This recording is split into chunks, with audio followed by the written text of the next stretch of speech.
Hi, welcome back guys. This is your sensei, back with another fanfiction.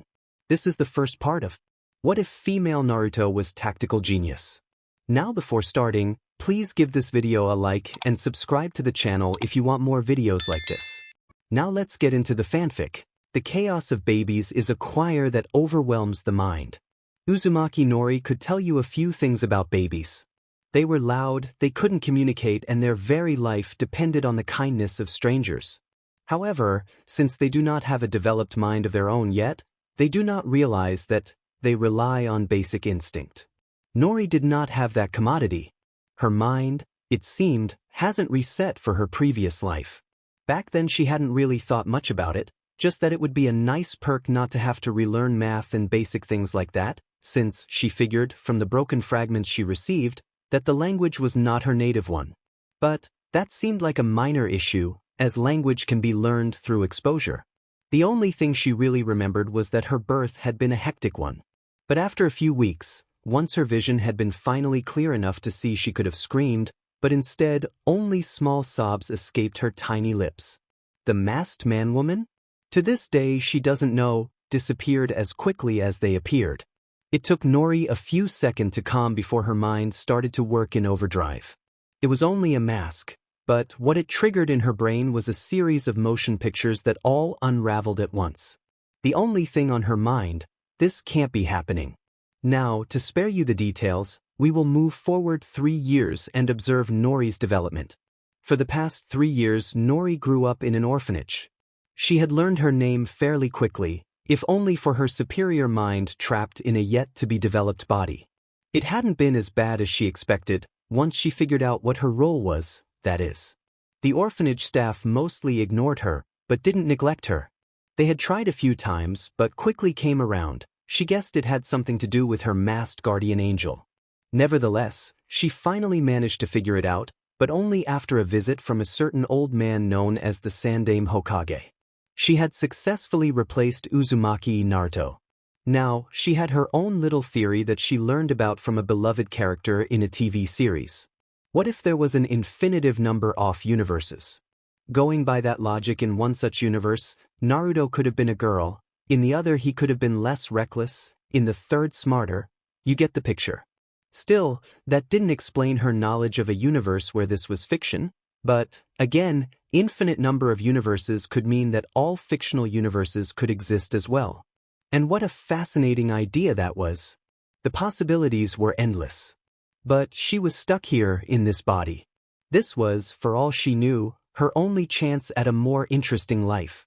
At this point, she had no goals. She was 3, lived isolated, was parentless, and most importantly, she was a key piece in the village, if only because she kept the Kyuubi at bay.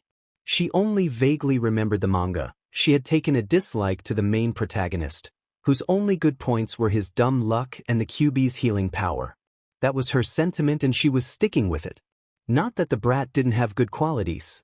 She had always disliked the eternally immature type, something Naruto clearly was. In all honesty, she was more a fan of the side characters, well, aside from Sasuke and Itachi. The Hokage she had met only twice. The first time she had still been a baby. The man smiled a lot, his eyes held wisdom, but Nori didn't care about that. Because he didn't see her for her, she was merely his responsibility and a memento of the fourth. To that man she was far away from her own personality. That is not to say it was going to remain that way. But Nori would rather choose herself who she made bounds with. Not that she planned to make many. But I digress. It was one night that Nori overheard a conversation the orphanage matriarch had with the Hokage, whom Nori refused to call anything but Hokage-sama, that she should be moved to live on her own, as she was mature enough to do so. Nori knew her fast development would cause her trouble, but she had never been one to care much. Besides, you try to hide something in a ninja village and then see how that goes. Needless to say, Nori was moved into her own apartment the following day and was explained what was expected of her. A jonin she had yet to meet would check on her every week to see what she was up to. And that is the point where Nori's life truly begins. A 3-year-old walking alone in the village was clearly a common occurrence, as her image didn't immediately cause suspicion.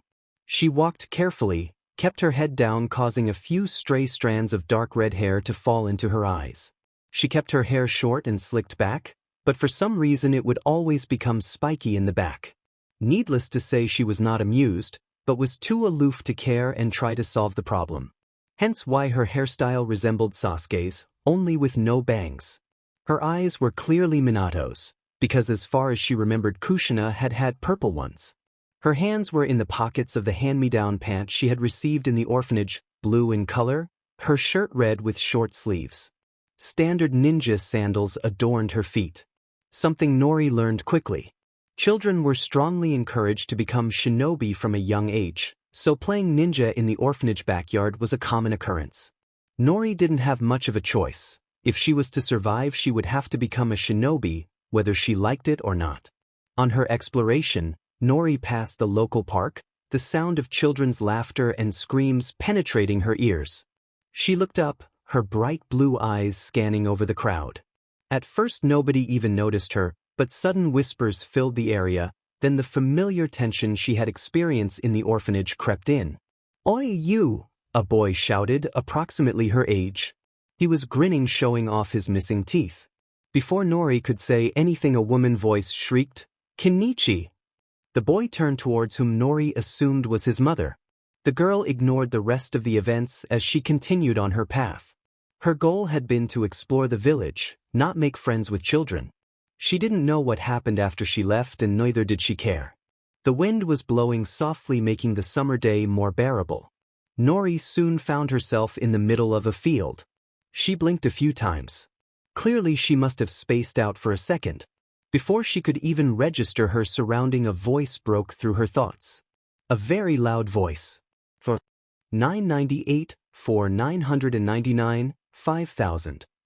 Nori stared wide-eyed at the green spandex-clad man she faintly recognized as Mato Guy, who just got done doing 5,000 push-ups. 5,000? What, that man even human, she thought, her eyebrows shooting up in astonishment. Truth to be told, Nori actually found Guy to be one of the people to admire most. He didn't care what others thought of him, believe in hard work over talent, and was overall awesome. Not that she would ever say that aloud.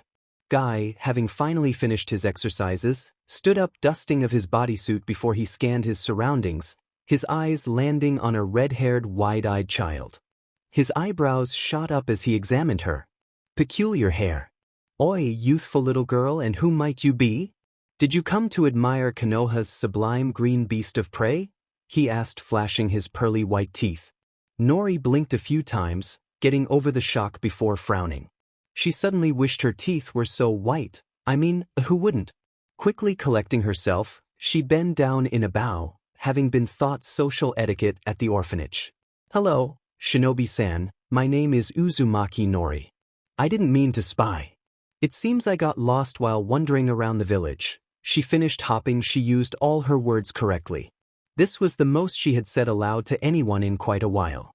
Guy observed her for a moment, easily recognizing the name. Quickly he whipped his smile back in place. "Do you need help finding your way?" Normally, in her old life she was advised not to trust strangers, but here, children were encouraged to view shinobi as a sort of helpful police force, even though they had the Uchiha police force, so Nori didn't need to think much before nodding. It was getting late anyway. She was just glad it was Guy that she had run into, though she had no doubt that he would tell Kakashi all about this little meeting. "Hi. My name is Mato Guy, Konoha's sublime green beast of prey." Nori just knew he gave himself that epithet. Nonetheless, she gave him a small smile, her eyes closing on instinct, her head tightening slightly. When she opened her eyes again, Guy stood in his nice guy pose, teeth shining brightly in the low light. After telling Guy her address, she followed quietly after him, this time paying attention to her surroundings. "So, Nori-chan, what were you doing in the training grounds?" He tried to make it sound casual, but Nori already felt like she was being interrogated. Thankfully, smart children were not an oddity in this world. I mean, prodigies were lying round in heaps. "I got lost exploring." Guy seemed to buy the excuse easily enough. "I see, very youthful of you to do that. But, be more careful in the future. Training grounds are not meant for children, you could get hurt." She gave him a small nod, understanding his point of view. They walked a while longer in silence before Nori's curiosity got the better out of her. Mato-san. She took that as a sign to go on. You're a shinobi of Konoha, right? Guy gave her a nod and a big smile. That is correct. Nori stared at the ground before swallowing the lump in her throat. She had a feeling she would regret this in the future, but she found herself saying it nonetheless. Do you think I could become one as well? A shinobi, I mean. 47, 48, 49, come on. 50.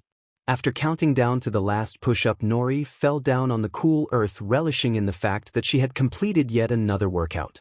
Guy was a SLV driver, Nori had soon learned, therefore, she had refused his request of training alongside him. Yes, she wanted to get stronger, but seriously, that guy was a monster, and to think she actually had great stamina for a almost 4-year-old. As for chakra, it honestly scared her to even think about it. An energy inside her body that, if handled wrongly, could even kill her. Yes, let's play around with it unsupervised. Please note sarcasm.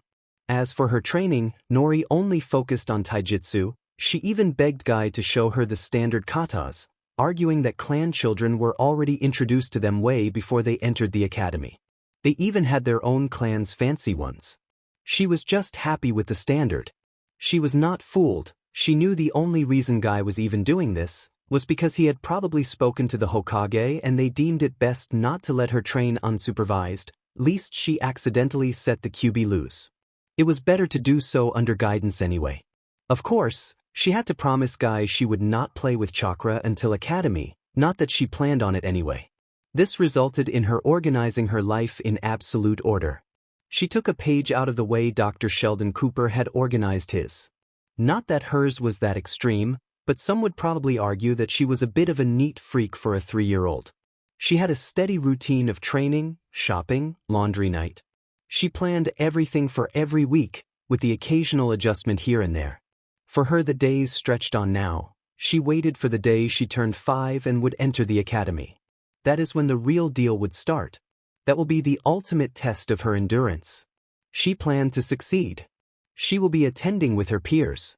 Early graduation, as she had learned when she questioned Guy, was only a necessity during wartime, as in Kakashi's case, or could be granted if the prodigy's parents aka guardian gave permission, as in Itachi's case.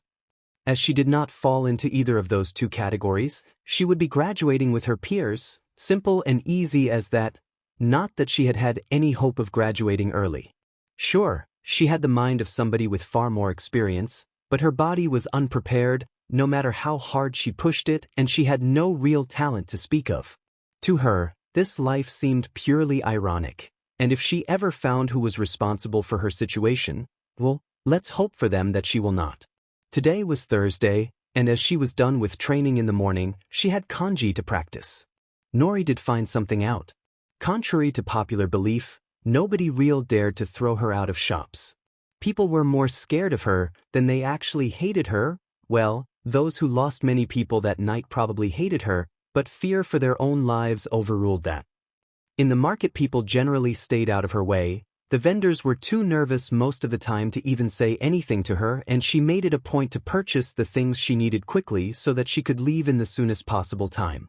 Nobody sold her anything rotten or the like. Seriously, where do people get those ideas?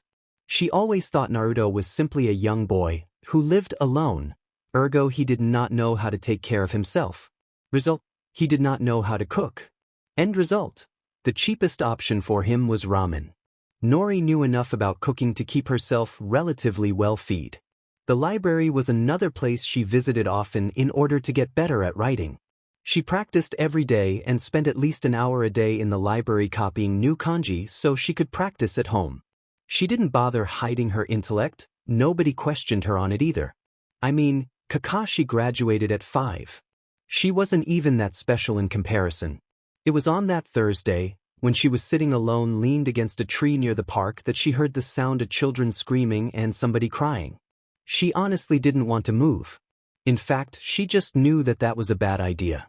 Yet, she found herself standing up, pocketing her notebook and walking towards where the commotion came from. The sight she found was not exactly what she expected from a bunch of children. She had just figured somebody got hurt. Instead, well, if those children were older, this would look really wrong. Now it just looked pathetic. What she assumed was a little girl was surrounded by 5 boys, approximately a year or 2 older than she was. They were yelling and laughing at her, while she was on her hands and knees. Nori knew she was the crying one. But what are you doing? The boys turned to face her, all wearing what Nori assumed were their mean faces. She didn't look impressed as she crossed her arms over her chest. One of the boys pointed at her. That's the kid my katan told me to stay away from. The others agreed. Why thought? Asked another one. She looks harmless.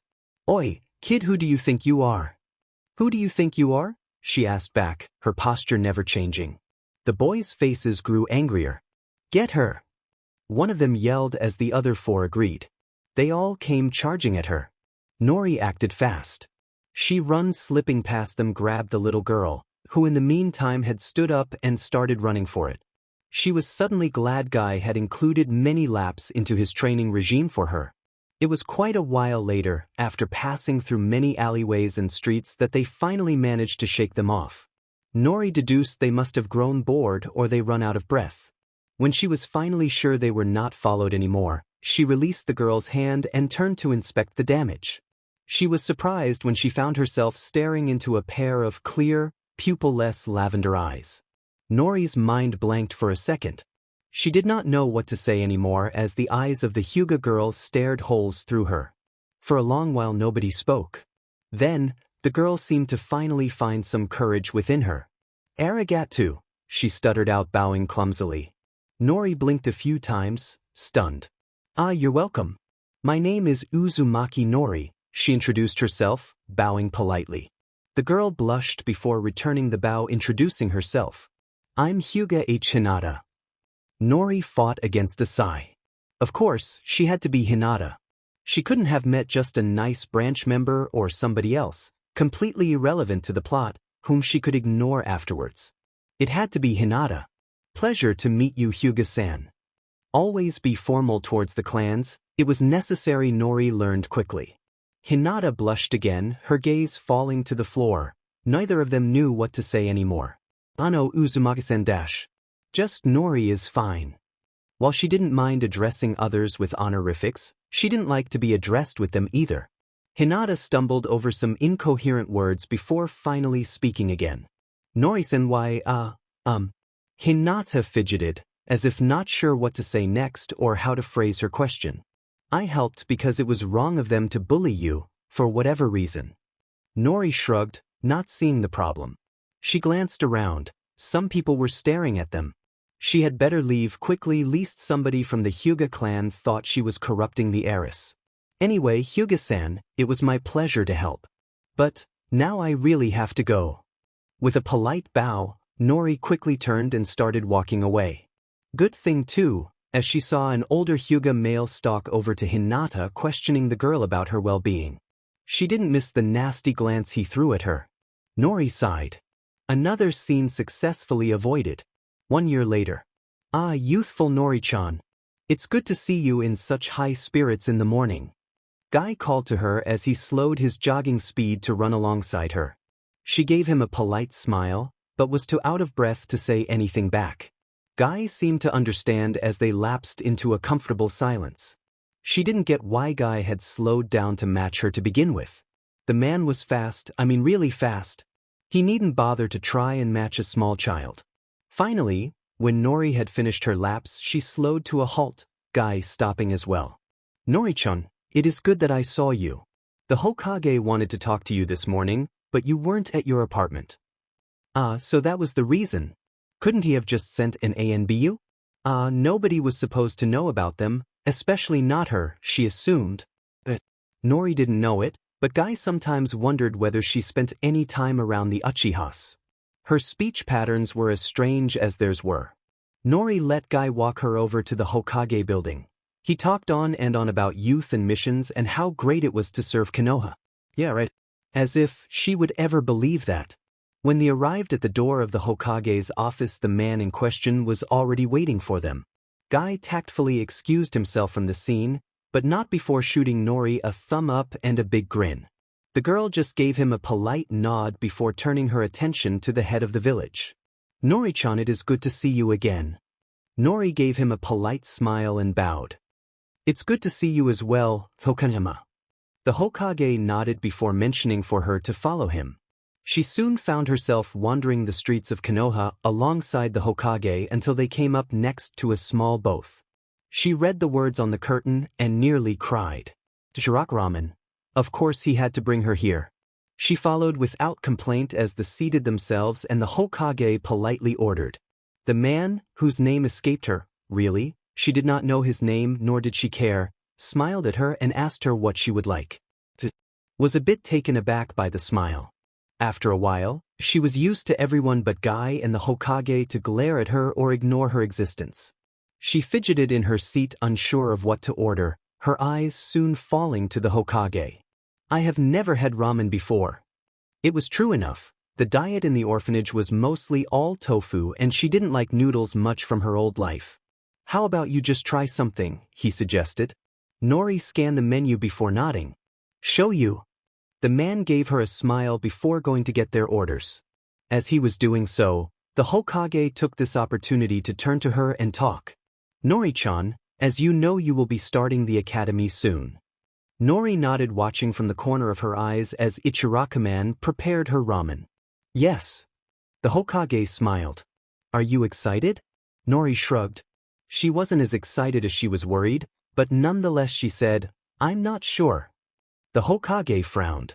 "Why is that?" Nori turned her blue eyes towards him. "People don't like to be around me for a very long time. I try to do what I have to at the market in the soonest possible time. I probably just disturbed them, but I don't know why." To emphasize her point, she drew her eyebrows together as if she wondered about the reason. Truthfully, Nori guessed any child in her position would have figured they were different by now, so it was actually a sound observation. The Hokage's face was serious. He seemed even older like that. "Is that all people do around you?" The question was carefully placed. He clearly wanted to know if anybody abused her. Nori frowned for effect. "Sometimes they ask me to leave." She shrugged. It was not that big a problem to deal with. "I see," muttered the aged man beside her. "Well, I'm sure you will like the academy. Guy tells me you are already training really hard. Any specific reason for that?" "Ah, he really wasn't all that subtle." Nori smiled. "One day I want to see this world. All of it. I really want to explore it." The smile on the Hokage's face was both kind and worried. Before he could say anything, the Ichiraka-man placed their orders in front of them. "Thank you, Tuchi-san," said the Hokage. Nori narrowed her eyes. "His name is Tuchi. Have to remember it, Tuchi?" Nori took the chopsticks and took a piece of nori to her mouth. At least it tasted good. That could be interpreted the wrong way. Nori glanced around her apartment. The building she lived in looked run down, but the inside of her apartment was actually quite nice. She had a small bedroom, even a bed was included, and the furniture was as good as new. The small kitchen, with all electronics included, was connected to the small living room, a door to her right leading to the bathroom. Overall, it was more than enough for her. She had also managed to purchase clothes from the allowance the Hokage had given her. She had a long moral debate after which she decided that orange was out of the question. She had no love for the bright and sunny color. She opted for either black or blue. Therefore, she wore standard, dark blue sandals, black pants, a light blue t-shirt and a black hoodie with light blue edges. Today was the first day of academy, and to say that she was excited was an understatement. Though initially she was anything but thrilled about it, the more the date neared the more the butterflies in her stomach grew. She didn't like it. Carefully she put on her sandals and backpack and walked out of her apartment, locking it behind her. Not that that could stop any shinobi from entering if they wanted. She stopped near the academy. People who had brought their children for the first day surrounded it. She was cautious about going to close, but when she saw the Hokage come up on a platform to greet the new students, she grew more confident as she fought her way through the crowd to come close to it. Once people took notice of her, they started whispering again, and she could practically feel the familiar tension creeping into the place. The Hokage was, however, quick to defuse any tension, starting his great speech about protecting Konoha and whatnot. Nori listened only half-heartedly. Sooner than she would have liked, she found herself next to the other children after the parents left them to their teachers. She could tell her presence wasn't liked, but nobody seemed to protest too much. She would just have to see how it goes. Aburame Shino. Nori watched as a dark-haired boy with a high-collar jacket and black sunglasses walked forward. Akimichi Choji. Haruno Sakura. Wow, the girl actually had pink hair. Hyuga Hinata. Nori saw Hinata walk over, her head bowed down. She seemed even more timid than back when Nori first saw her. She frowned. A couple more names were called, some Nori recognized, some she didn't. Then, finally, a name she knew all too well was called out. Uchiha Sasuke. Nori didn't bother to look up. She honestly wasn't interested in Sasuke. From what she remembered about him, he was nobody she wanted to get to know better. Uzumaki Dash, the instructor paused. His voice grew rather quiet. Uzumaki Nori. She stepped out of the crowd walking towards where a dark-haired boy, she assumed was Sasuke, was already standing. She didn't miss the gazes as the followed her. This is why she didn't like public places. People stared and children tended to copy anything their parents and elders did. No, she didn't blame them, but she wasn't all to understanding either. The instructor cleared his throat, calling out the other students. Ano. Nori looked up into the pupil-less eyes of the Hyuga girl. She blinked her blue eyes a few times. She honestly hadn't expected Hinata to try and talk to her, or anybody for that matter. Hello, Hyuga-san, she greeted, bowing slightly to be more polite. Nori-san. Hinata returned the bow. Nori noted that she did it with a lot more finesse than last time. Ano, please call me Hinata. Nori nodded. Hinata-san. Hinata gave her a shy smile. It seemed like she wanted to say something more, but the instructor was already calling them inside. They could sit wherever they wanted, so Nori made her way towards the back of the class. Surprisingly enough, Hinata followed her and even sat next to her after giving her a small smile. Nori returned it, but hers was a lot more confused than friendly. Wasn't Hinata shyer than this? Nevertheless, Nori chose to ignore this new revelation. She simply wrote it off as her not being a boy. Therefore, Hinata couldn't develop any romantic feelings for her. That meant she probably wanted to be friends rather than see Nori as somebody to admire. Nori softly nodded to herself. That seemed plausible, at least in her head. The lesson in itself was boring to Nori. They were starting with basic kanji and math, things she had been practicing for the last couple of years on her own. However, in order not to appear suspicious, she diligently wrote everything down nonetheless.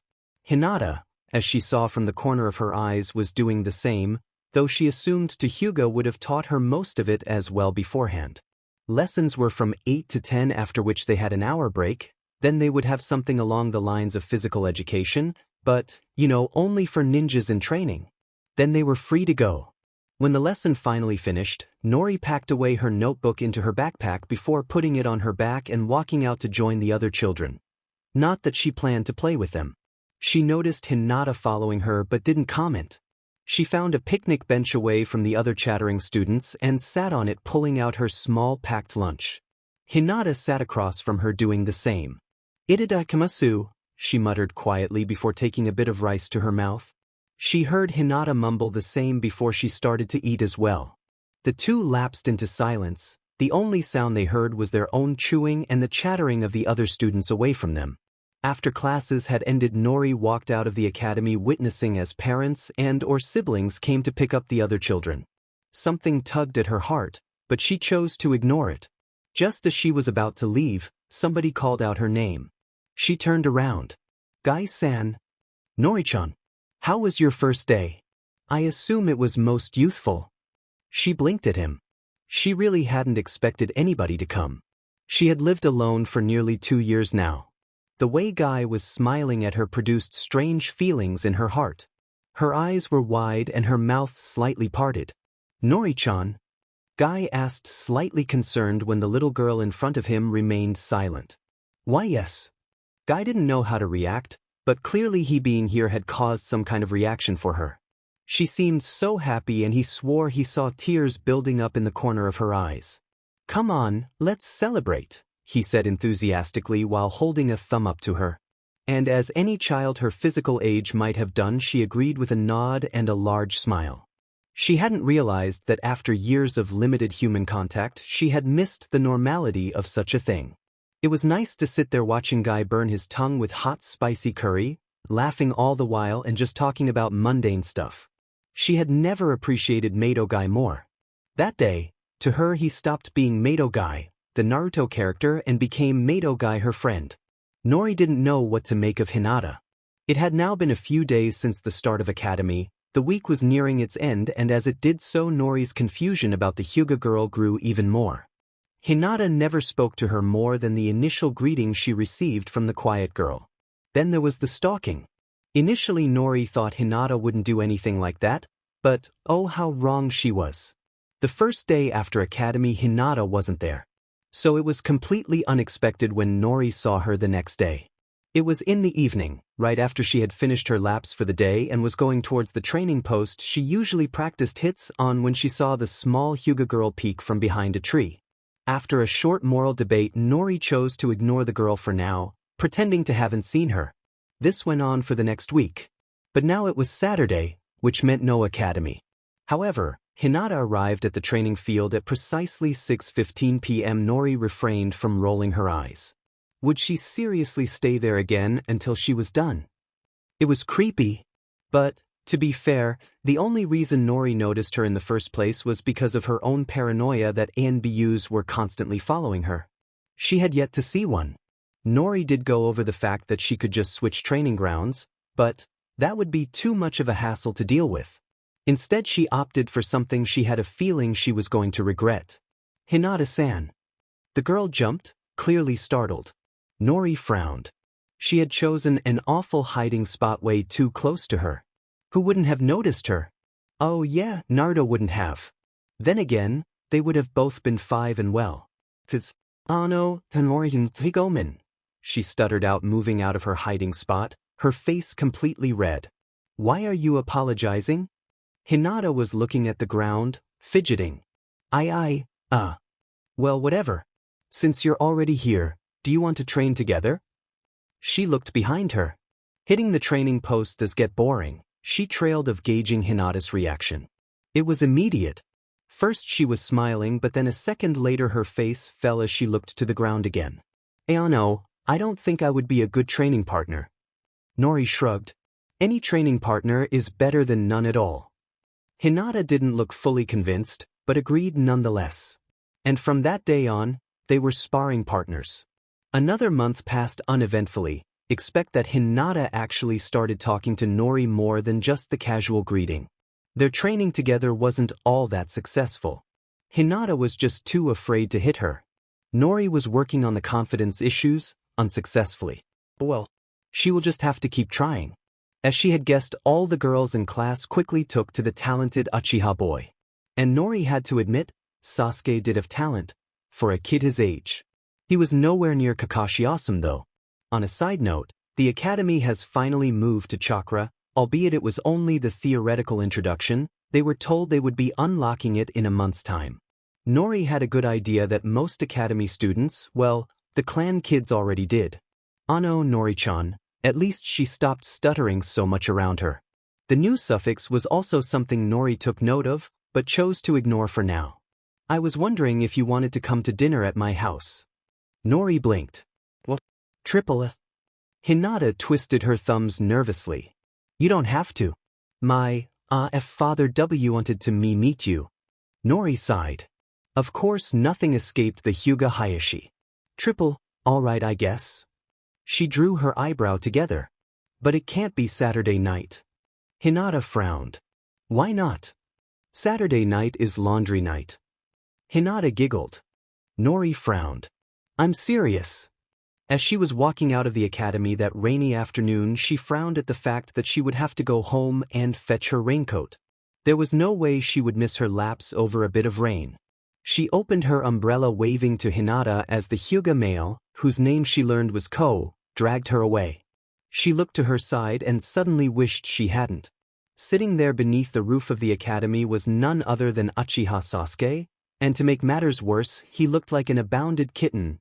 Nori had a fondness for cats, not so much for dogs. She remembered one biting her once in her past life. Everybody had already left. Most parents had come to pick up their kids. Nori sighed. She should just walk away. Her treacherous eyes glanced at the Uchiha. Damn it. Why did he have to look so miserable? Oi, don't you have an umbrella? Sasuke looked up at her, a glare in his eyes. He scoffed. What's it to you? He snapped rudely. Nori blinked at him. Geez, what a rude kid. What is it she used to say in her old life? Yes. Fight rudeness with kindness. It confuses the hell out of people. You're Uchiha-san, right? Sasuke glared at the ground. So? You're just a kid nobody likes. Leave me alone. But he had some serious issues. Nori looked out into the rain. She saw nobody approaching. If you want, I can walk you home, that way you won't get wet from the rain, she offered. There was no way she was giving him her umbrella. It had been a present from Gai-sen, a youthful umbrella. He had said, though she failed to see how an inanimate object could be considered youthful. I don't need your help. Nori blinked. He was stubborn. She had offered her help, so why did she still feel bad about leaving him? He sort of reminded her of herself. Well, nobody ever picked her up either. Except Gai-san that one time, but she couldn't expect him to do that. He wasn't her guardian or anything. She sat down next to him on the ground. Sasuke glanced at her, but continued to stubbornly pout, glaring ahead. They sat like that, silence between them. The only sound she heard was the gentle pitter-patter of rain. She could have gone home by now, picked up her raincoat and be already done with one lap. So, why was she doing this? Nobody ever picks you up either, muttered the Uchiha, suddenly snapping her out of her thoughts. Triple, she agreed with a hum. She saw Sasuke smirk from the corner of her eyes. You and that quiet Hyuga girl, he started saying. Nori turned to look at him. I saw you two sparring one evening. Gee, what was it with those kids and stalking? Ninja. Yes. He mumbled something incoherent. I'm sorry, could you repeat that? Could I join you? Nori blinked a few times at him. What the hell was up with those kids? They were nothing like she remembered. But she never actually met them. This isn't a show. Hinata. They weren't characters. And begrudgingly enough, neither was Sasuke. Sure, but be sure to be on time. I don't like it when people mess up my schedule. Sasuke nodded with a small blush on his cheeks. Nori guessed it was embarrassment. I can do that, he said seriously. Nori nearly snorted. Way to go from embarrassed to all serious, Sasuke. Nori looked out into the rain. So, can I walk you home now? Nori watched Sasuke from the corner of her eyes. The boy was neither smiling nor frowning. They were walking side by side under her umbrella towards the Uchiha compound. She looked back ahead. As they neared the Uchiha compound, Nori noticed an older boy with an umbrella stepping out from the gate. In that very moment, Sasuke raced from her side towards him. Ni-san. Nori watched as he nearly tackled the older boy to the ground. Her heart nearly stopped as he glanced at her. This had to be him, Uchiha Itachi. She blinked a few times before her eyes landed on Sasuke, the smile he wore. It was bright and radiated happiness. Nori found herself smiling softly. She liked the kid better when he smiled. He actually looked approachable and cute, not that she would ever say that aloud. Sasuke, who is your friend?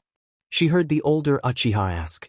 Nori made no motion to introduce herself. Instead, she looked straight at Sasuke and said, Don't be late tomorrow. It's either 5 or 6:15, pick a time. Then she turned and left. Nori didn't like anyone interrupting her training. He either was to come at 5 and ran laps with her until Hinata got there, or he can come at 6:15 when Hinata got there and immediately start sparring. Itachi watched the girl with short, untamed red hair walk away.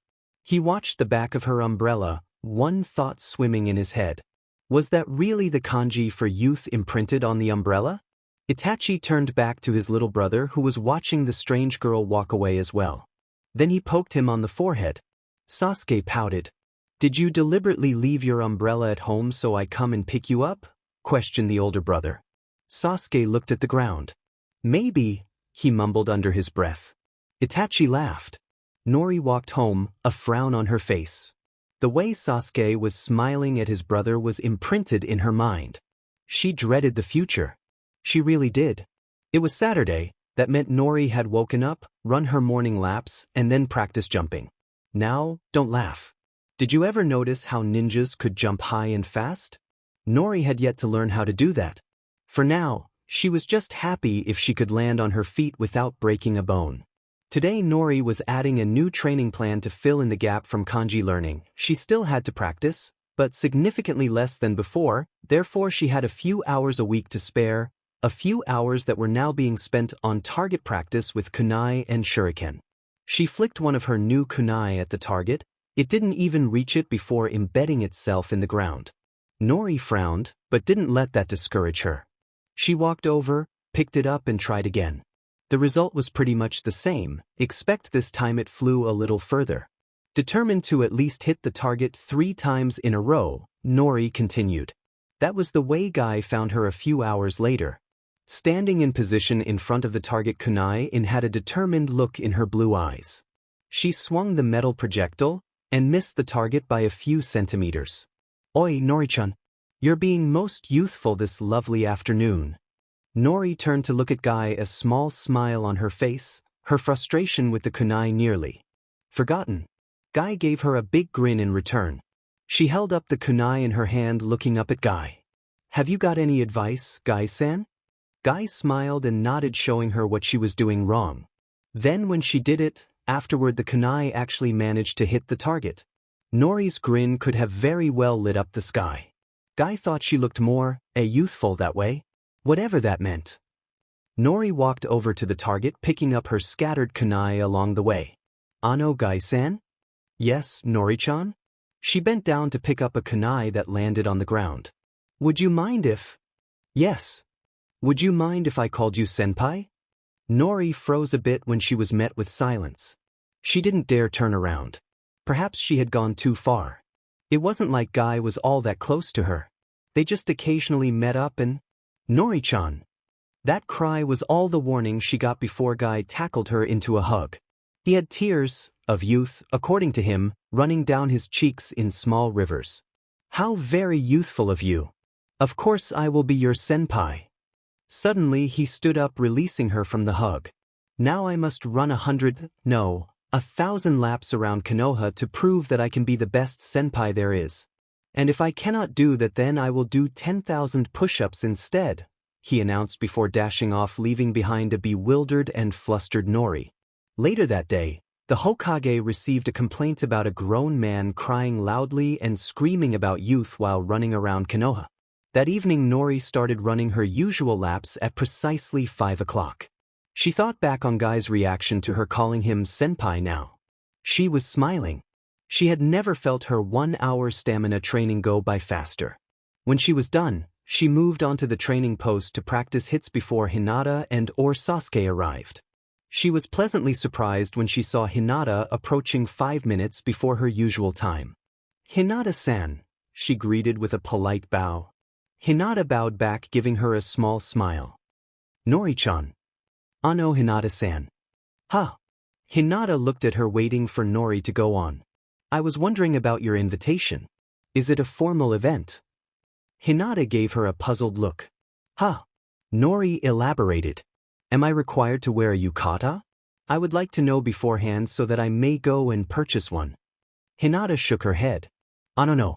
It will be just my father, sister, and cousin present.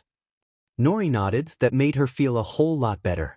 Hinata then asked, why do you not have a yukata? Don't you need one to attend festivals? Hinata truly looked cute when puzzled. She had the cute kid thing down to a T. Nori shook her head. I do not like festivals. Too many people staring and whispering, Nori finished in her mind. Hinata nodded, albeit she still looked confused. I see. Nori looked around. Sasuke was nowhere to be seen. She sighed. Perhaps he had changed his mind. Let's spare. Hinata gave her a nod, falling into her stance. Nori did the same. They had already exchanged a few hits when they heard a voice shouting, "Wait for me." Sasuke slowed as he finally came close to the two girls. He was breathing heavily, probably from running all the way here. Nori deduced from his disheveled appearance. "Sorry I'm late." Nori was a little bit stunned by the apology. She had to keep reminding herself that this was a child and not the dark, broody boy from the show. Nori blinked at him a few times.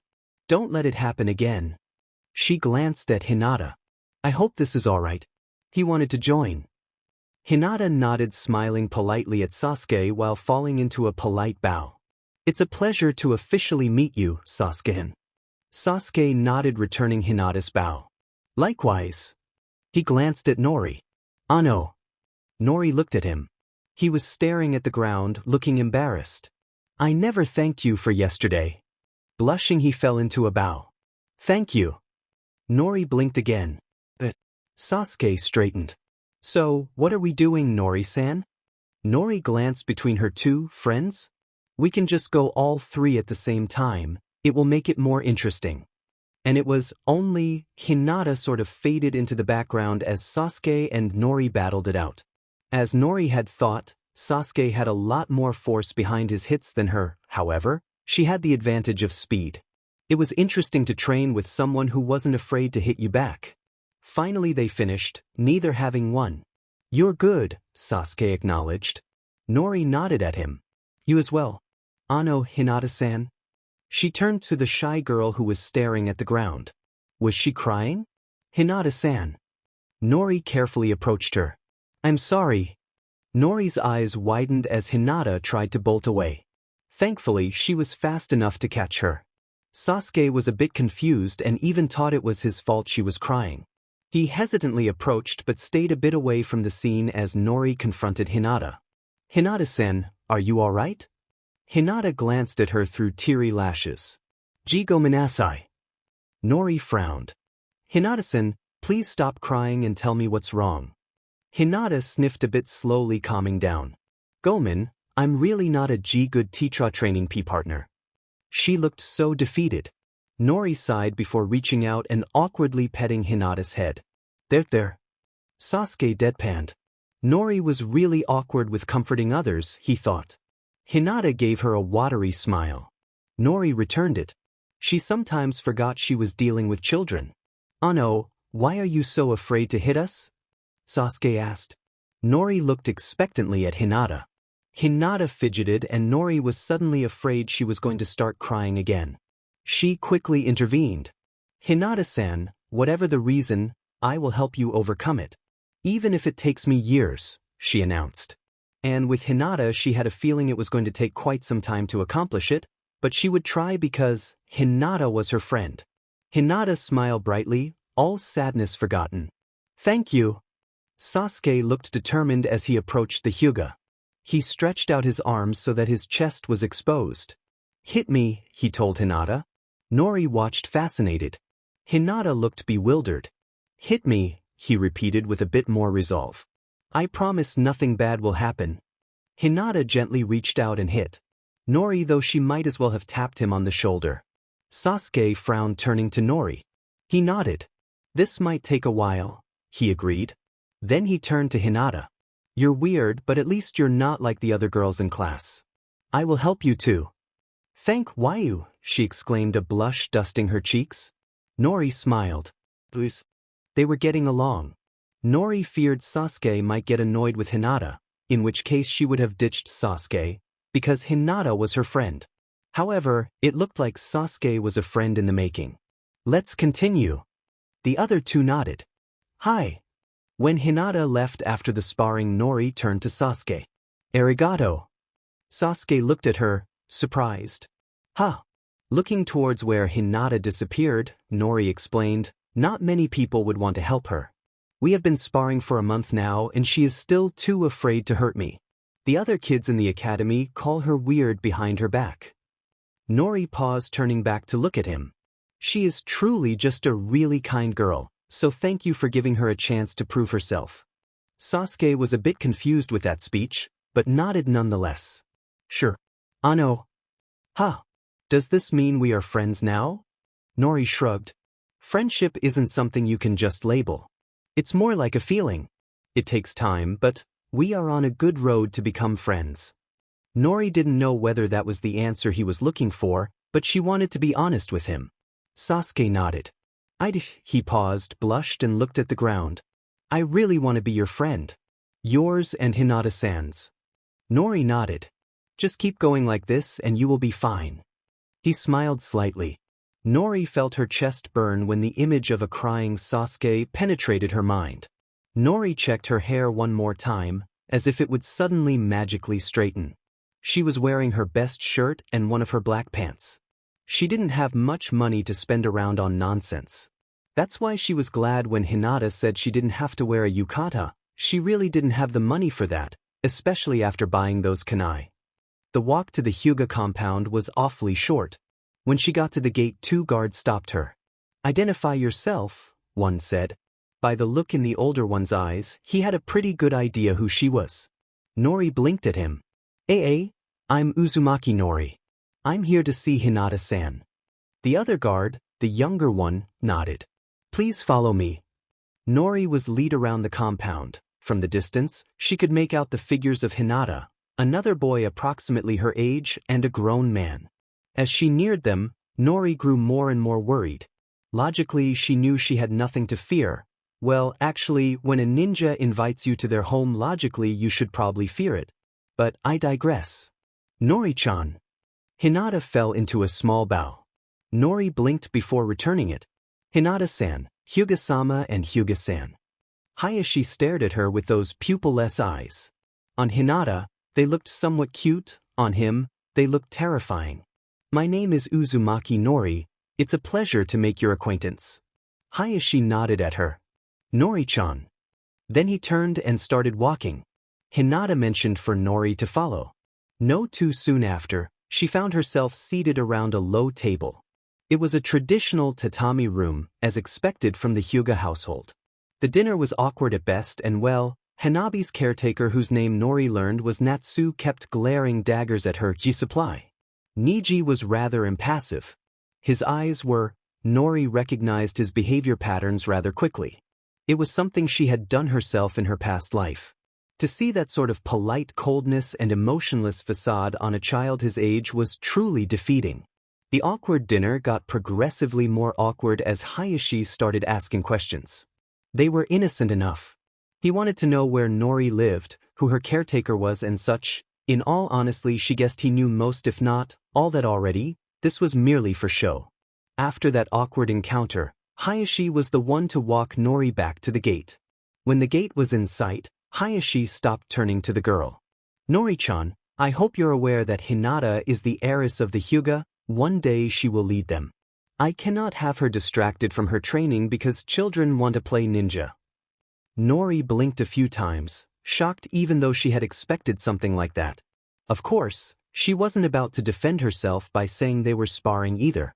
I understand, her clan training comes first, Nori said.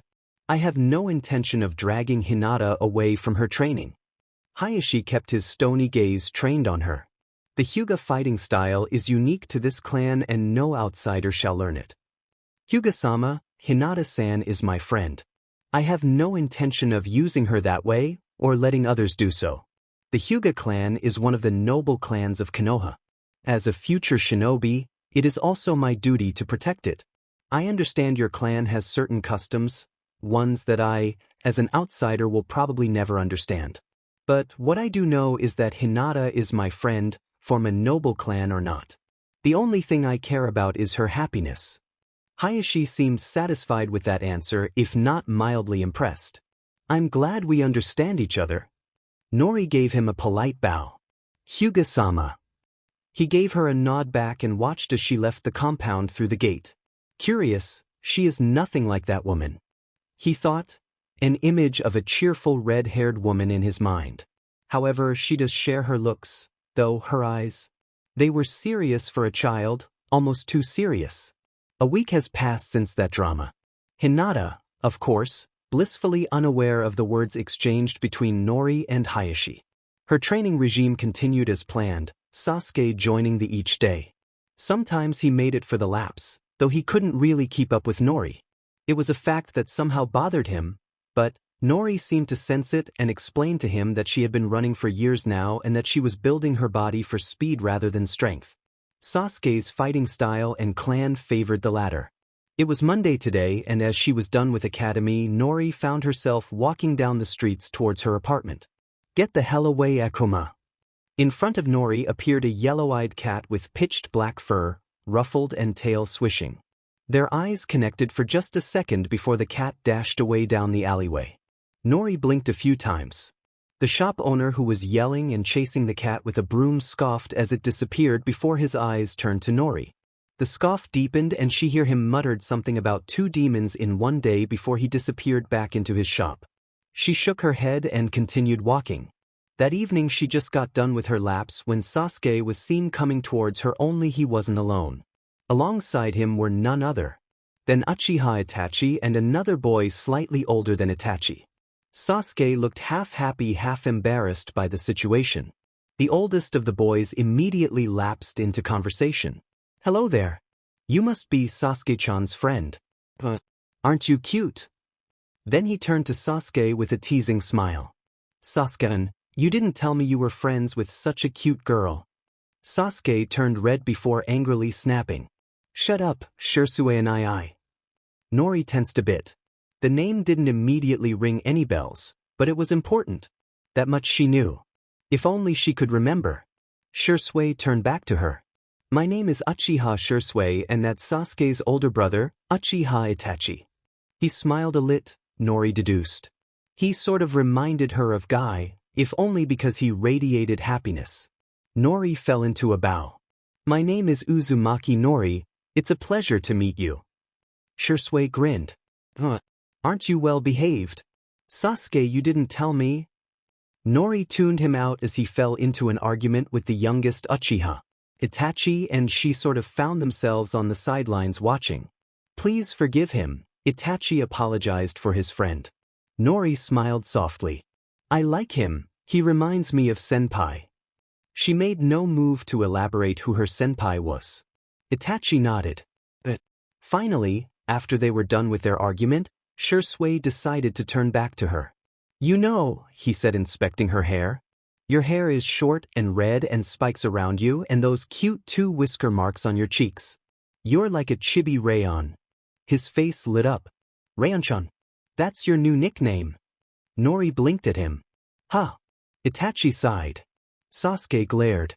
Thankfully, before the situation could go any further, Hinata appeared into the scene, albeit a little confused at first. Hello. Nori nodded at her. Shisui grinned like the Cheshire Cat. Sasuke-chan. You didn't tell me you were friends with 2 cute girls.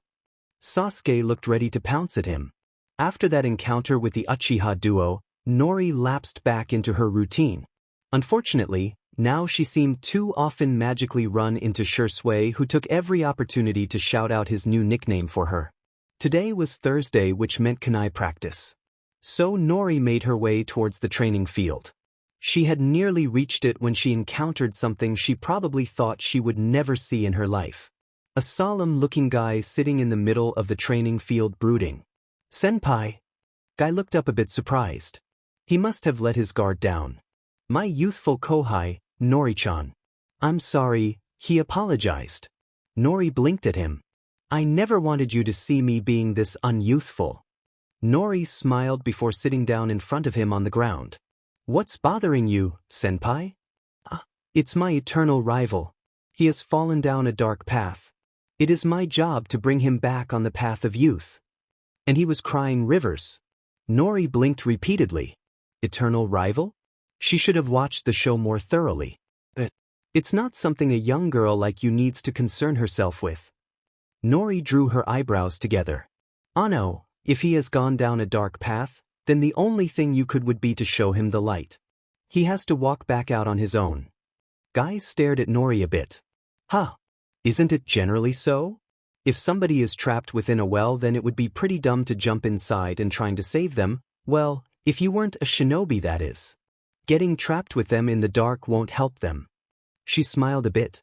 But you can always throw them a rope, that way you helped, but they climbed out themselves. You can be their lifeline, but it's on them whether they will climb out. Just be sure not to pull back the rope. I know this isn't always true, but... Nori stopped when she felt Guy put his hand on her head, ruffling her hair slightly. Ma, what an interesting insight. I will be sure to show Kakashi exactly what he has been missing. Nori smiled. Guy seemed to be back to his old self. Hi. Thank you, youthful Kohai. And with that said, he dashed off. Nori sighed. Back to kunai practice. Meanwhile, Guy was thinking about what Nori had said. For such a young girl to think that way? She had used a metaphor even a child would understand, but the message it held was wisdom beyond her year. He had a feeling she had more to say, but he may be wrong. Either way, he couldn't wait to see what Uzumaki Nori would do in this world. As Nori was walking back home from kunai practice to eat something before her usual laps, she saw a woman looking around, probably lost by the look of despair on her face. Nori remembered how lost she had been when she started exploring Konoha the first time. Thankfully, she had Guy to show her properly around.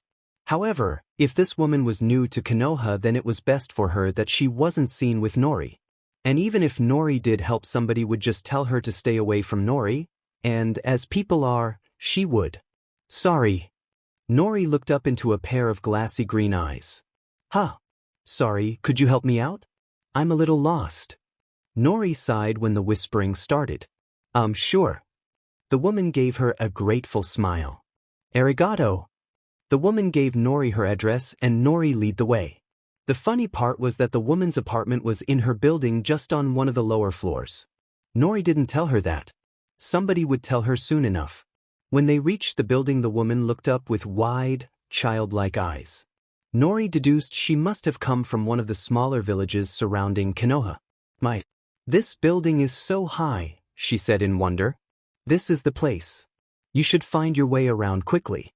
If you will excuse me. Anna, wait please. I don't even know your name. She gave her such a kind and grateful smile that Nori dreaded seeing the same dead eyes the other people in Konoha held on her face. Nori turned only a bit. Uzumaki Nori. And she walked away. Thank you. Nori ignored her. Getting invested in such a person, who was non-shinobi, would just cause her too much pain. Even some shinobi didn't understand her situation, those who had lost loved ones that night when the Kyuubi attacked. Civilians didn't even try to understand, and, unfortunately, she could see their viewpoint. Yumi watched the strange girl disappear around the corner and frowned. The girl was so small. Yumi wondered why she wasn't with her parents, but her brother warned her that shinobi villages worked differently than their small one. They were so big too. You could just get lost. How was she ever going to find that person this way? Oh well, one step at a time. Smiling, she stepped into the building and her new life. When she was returning that evening from her sparring session with Hinata and Sasuke, she saw a most peculiar sight. In an alleyway, next to her building, the same cat she had seen a while ago.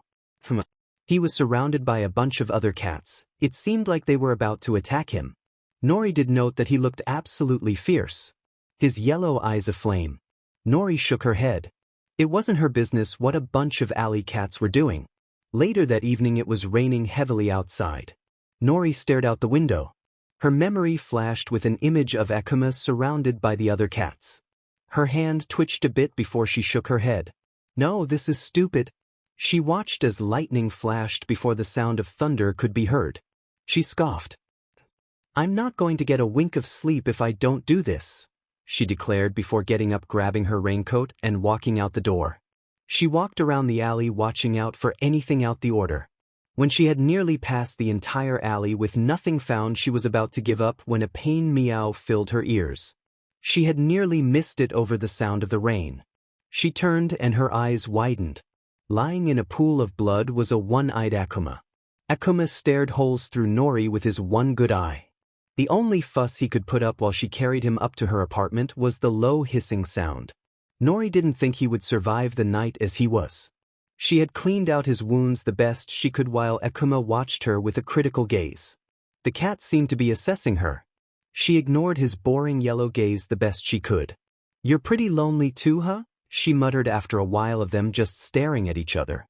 A flash of lightning lit up the room. The cat meowed softly, but Nori could tell even that simple motion pained him. She remembered back when she saw him being chased out of the shop. Akuma, huh? They call him a demon. I guess we are more alike than I realized at first. She got up and left towards her bedroom, leaving Akuma on a blanket in the living room. Good night, Akuma. She killed the lights. A cat? Asked Hinata as Nori told her about Akuma. Yeah. Why Akuma though? Sasuke. It had been a while since he joined them for lunch during academy, much to the displeasure of his fans. Nori thought they were going to put up much more of a fuss about it, but apparently for some reason Nori herself scared them. Sasuke told her it was because she was too quiet and looked quite dangerous when thinking about something. Nori shrugged. That's what people in the village call him from what I have gathered. He is quite famous as a troublemaker. It was true enough. Nori had caught some tails after she visited Ichiraku's, a place she didn't frequent, but sometimes, well, she likes shoyu, deal with it. Akuma was known for stealing food. That cat had more stealth than some shinobi, according to Tucci. Huh, it still doesn't sound safe. He could carry diseases. Nori blinked a few times. Actually, now that she thought about it, she hadn't been sick even once since she was born in this world. It must be because of her magical tenant. I suppose, but I felt bad about leaving him out in the storm, she muttered, putting her head down onto her arms, which were on the table. Do you think I could get his paw print? Nori looked up, a bit startled. Huh. Sasuke looked slightly embarrassed. Never mind. Nori smiled a bit, her head still lying down. Only once he is better. Sasuke hid a smile. Nori was not a happy camper today. Hinata and Sasuke ditched her because of clan-related matter, or rather, as in Sasuke's case, brother-related. The result, Nori had no sparring partner. She was actually surprised that she missed them that much to begin with. Akuma was not an option either. The cat slept a lot, but from what Nori gathered with her limited knowledge of medicine, he should be fine. He already started drinking the milk she lied out for him and moved a little more each day. This of course meant he put up more of a fight whenever she wanted to check on his wounds. As Nori was climbing up a tree, she was again amazed at her ability to unintentionally run into important people from this universe. Then we can't be friends anymore, exclaimed the blonde as she pointed towards the pink-haired girl. Nori sighed. She had already guessed things would turn badly after the fascination with Sasuke started. She had seen the duo every day in class, not that she talked to them. It was a pity, they seemed like really good friends. Huh, how stupid, she said quietly, but clearly not quietly enough. The two girls looked up to where Nori was sitting on a tree branch. You're that girl from the academy, exclaimed Ino as if that explained anything. Sakura nodded. The one that hangs out with Sasuke-kun. Now both girls were glaring at her. Nori heaved a sigh. Right, she muttered. What was she expecting from children? Are you really breaking up your friendship over Sasuke-san? Nori had a hard time grasping the concept. Since she became friends with Hinata, she didn't think she would be able to give up her friend over a silly crush. Maybe it's better that way, she said after the other two girls said nothing. What do you mean? Inquired Ino. Nori looked at them from her position above. If your friendship is that fragile that it would break on a thing like this, then it wasn't real friendship to begin with. Ino grew angrier while Sakura stood off to the side. She was clearly thinking about what Nori was saying. Nori frowned. Giving up a friend for a boy you barely know anything about? It's stupid. Ino was a bit stunned, but hid it well. And you think you're so great just because you get to hang out with Sasuke-kun? Nori shook her head. This discussion is stupid. She jumped off the tree. Thankfully she hadn't been that high up to begin with. Oi, I'm talking to you. Ino shouted after her retreating form. Nori stopped a bit. Without turning around, she said, if you are truly friends with someone, shouldn't their happiness be more important than your own? I'm not saying you should set yourself on fire to keep them warm, but, never mind. You wouldn't understand it anyway. Nori really didn't understand girls, except Hinata. That's why she never had any female, or male, friends in her past life. One other reason could also be her blunt personality, but that would be analyzing it too much. Nori didn't care about that anymore. Not when she had Hinata and Sasuke now. The next day Nori fully expected Ino to shot daggers at her and probably plot her early death. It didn't bother her, but it was funny to think about the little blonde that way. They start so early, Nori thought with a grin. Nori-chan, are you alright? Nori looked up at Hinata surprised. They were sitting in their usual seats waiting for either Sasuke or their sensei to show up. Yeah, why are you asking? Hinata fiddled her thumbs looking down, a light blush dusting her cheeks. UW were SSM milling. Nori blinked before a small smile slipped back onto her face. I guess. Why is that unusual? Hinata looked at her sideways. You don't smile a lot. When you do, you usually have a good reason. Nori stared at the Hyuga girl for a while before nodding. I haven't really noticed, but you're probably right. Smiling isn't something I do often.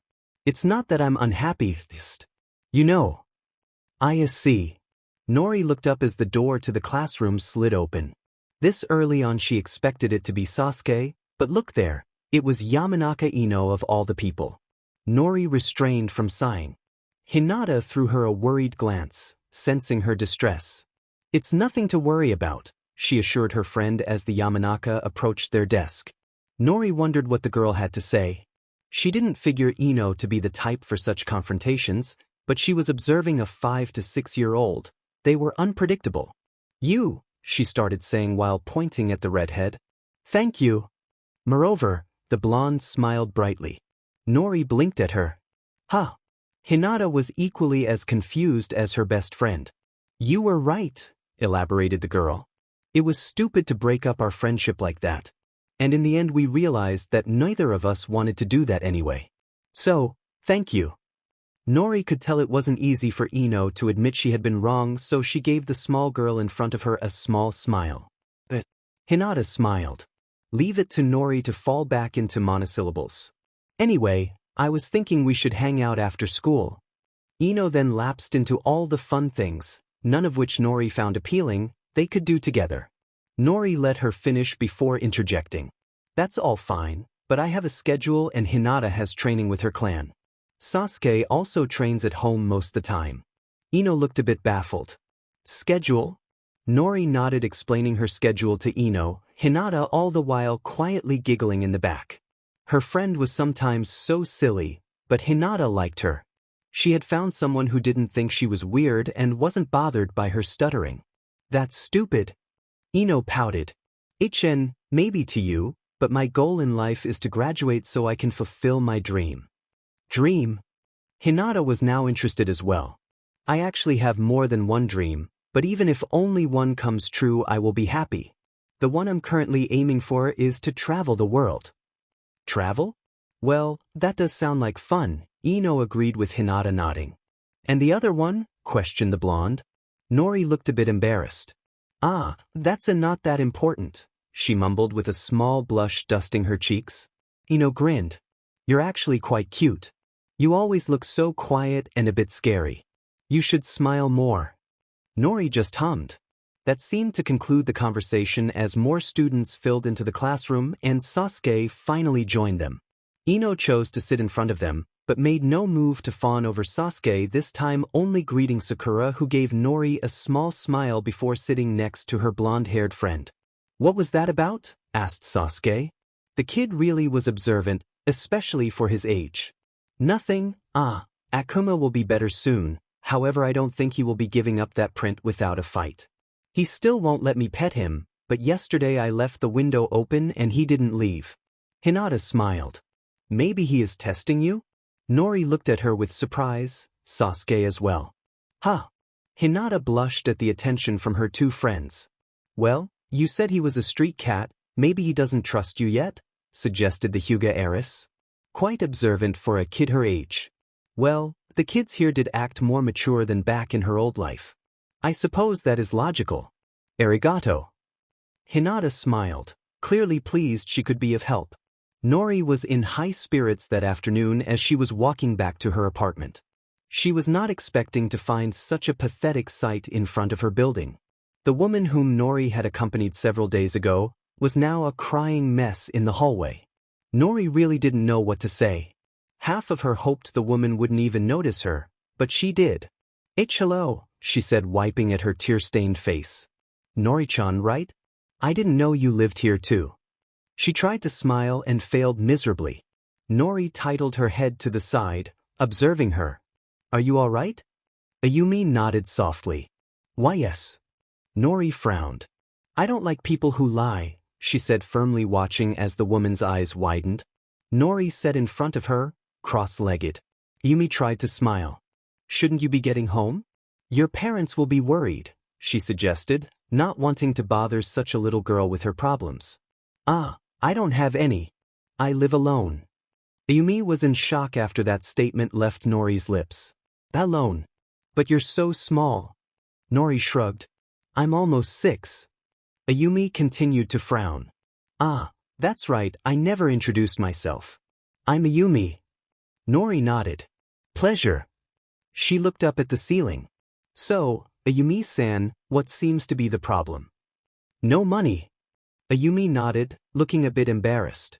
Weiss, I was going to find work, but… You found nothing? Ayumi nodded. She looked so broken it was a bit heartbreaking for Nori. I came here because I was looking for someone. She blushed and suddenly Nori found her less cute.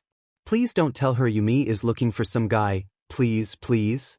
He actually rescued me a while back and well. Her face went red. Nori nearly cried. What a nutcase.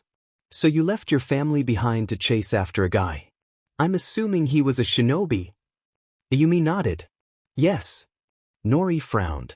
How should she explain to a civilian that shinobi probably forgot her face as soon as he saw it? She was just part of a mission once the mission is done. Besides, shinobi rarely mingled with women outside of shinobi families. Even if a woman wasn't a shinobi herself, she ought to know the lifestyle. It would be very hard for a civilian who doesn't know about shinobi to part from her child and send them to school to become ruthless killers in the future. Ayumi-san, I'm sorry. That was all Nori had to say. Ayumi seemed to understand. I think I get it now. It was stupid, he probably doesn't even remember my name. Nori nodded, giving her a sympathetic face. What should I do? Asked the older girl. I don't think I can face my family after this. They all warned me and still dash. Ayumi-san, sorry for interrupting, but perhaps I can be of some help. Please follow me. It was a good thing Nori knew Tucci had been looking for some help since his daughter was still too young to work many hours or help more than necessary. As she was walking Ayumi towards Ichiraku's ramen, she ran into none other than Guy. Senpai, she greeted enthusiastically. Somehow, whenever she saw Guy, her day seemed brighter. He just carried that kind of radiant energy with him, Nori thought. Ayumi was fascinated by the shinobi who stopped in front of them. Guy didn't want to approach at first, but when he noted the addition which was following after Nori, he decided to investigate what kind of person was mingling with his kohai. Youthful Nori-chan. How are you? Who might your youthful companion be? He didn't even let her say anything before introducing himself. I'm Mato Guy, Konoha's sublime green best of prey. Nori hid a smile at Ayumi's baffled expression. Hello, my name is Ayumi. Guy gave them both one of his blinding smiles. And where might you be going? Nori answered. Ayumi-san was looking for work. I happen to know Tucci-san was looking for help. Guy nodded. Well, then I won't hold you up any longer. It was nice meeting you, Ayumi-san. Youthful kohai, and if he was. Nori looked up at the woman next to her. He is a friend of mine. Ayumi nodded. She didn't question it. Finally they arrived at the ramen stand. Nori greeted the owner, who gave her a hearty greeting and a warm smile. Nori-chan. It's been a while. Do you want your usual? Nori could help it. Tucci was so nice to her when she compared him to the rest of the villagers. It was nice to be treated that way, like everybody else. Oheu, Tucci-san. No, I didn't come here to eat. I will come back after training. I brought Ayumi-san with me. She pointed at the woman next to her. Are you still looking for help? She is new in the village and needs a job, so I thought. Yeah, what did she think? It's not like Tucci owned her. Well, she tried. Is that so? Well, then Ayumi-san, have you ever worked with ramen before, or in a restaurant? Ayumi dropped her head. She must have heard that a lot all day. Probably why she couldn't find a job. She had no experience with anything. Ano no, but I can learn. Nori could hear the despair in her voice and clearly, Tucci could too. The man gave her a small smile. I'm sure you can. Well, then you better get started early. Ayumi's face lit up. Really? Tucci gave her a nod. Arigato. Come on in. I will see you later then, Norichan. Nori gave him a small smile. Hi. Later that evening after Nori had left the ramen stand, Guy approached and sat down. Ayumi happily turned towards the new customer only to be surprised to face the shinobi she had met early today, Nori's friend Guy. Hello. What would you like? She asked as kindly as possible. Guy gave her a smile. I would like a bowl of miso, please. Ayumi did note that he was really loud, but Nori liked him and she liked Nori. The girl had helped her so much, and to think she was so young and little. After Guy had finished his meal, he turned his gaze to Ayumi. There were no other costumers there and Tucci was off in the back. Guy had chosen this moment specifically. Ayumi-san, wasn't it? At her nod he continued. I just want to warn you. Please don't lead on Nori-chan. Ayumi looked at him, surprised. Huh. Guy's eyes were unusually serious for his person as he spoke. Nori-chan is a very kind girl, I would hate for her to get hurt. As you have noticed, the villagers do not like her very much. For a child that young that leaves certain marks. Nori-chan is very quiet and has a hard time making friends and trusting people in general, but she is still very kind, she did help you. If you do not intend to stay her friend no matter what, then please distance yourself from her now before she gets too attached to you only to be let down. Yumi was stunned to say the least. Ayano, I have no intention of shunning Nori-chan. She has been nothing but kind and helpful to me. Guy nodded, albeit he still looked grim. I hope for Nori-chan's sake that you are telling the truth. With that said, he left Ayumi who was staring after his retreating form, shocked. Why would people hate such a sweet little girl? Ayumi never felt like she didn't belong. At home, with her brothers and parents, she was always surrounded by people, so much that at times she was annoyed. Now that she was alone in a foreign place, she felt so alone, it was nearly painful. Then there was Nori. Sweet, little, innocent Nori. In Ayumi's eyes, the little girl was a total hero to her. The first day of her arrival in Konoha, Ayumi had been completely lost. Everybody seemed to be minding his or her own business, and Ayumi suddenly felt too shy to talk to anyone. Then, in the crowd of people, she saw a small figure that only stood out by the vibrant color of her short-cut hair, Uzumaki Nori, as she had introduced herself. Ayumi found the girl to be an enigma in her own right. The girl could have not been older than 5, or close to 6 as Ayumi had learned. At first, she was a bit worried when she saw that the little girl was all alone out on the street, but then she had remembered her oldest brother's words, shinobi villages were different. Still, the thought of such a little thing all alone, living alone. It didn't sit well with her. She didn't have many memories about when she was Nori's age, but what she did remember is that she could barely write her name, let alone live by herself. Then Nori went and solved her biggest issue about remaining in Konoha. So naturally, Ayumi felt anger at the woman who was telling her to stay away from that thing. Thing? Nori was anything but a thing. She was a sweet little girl, albeit rather quiet and curious. She was still just a little girl.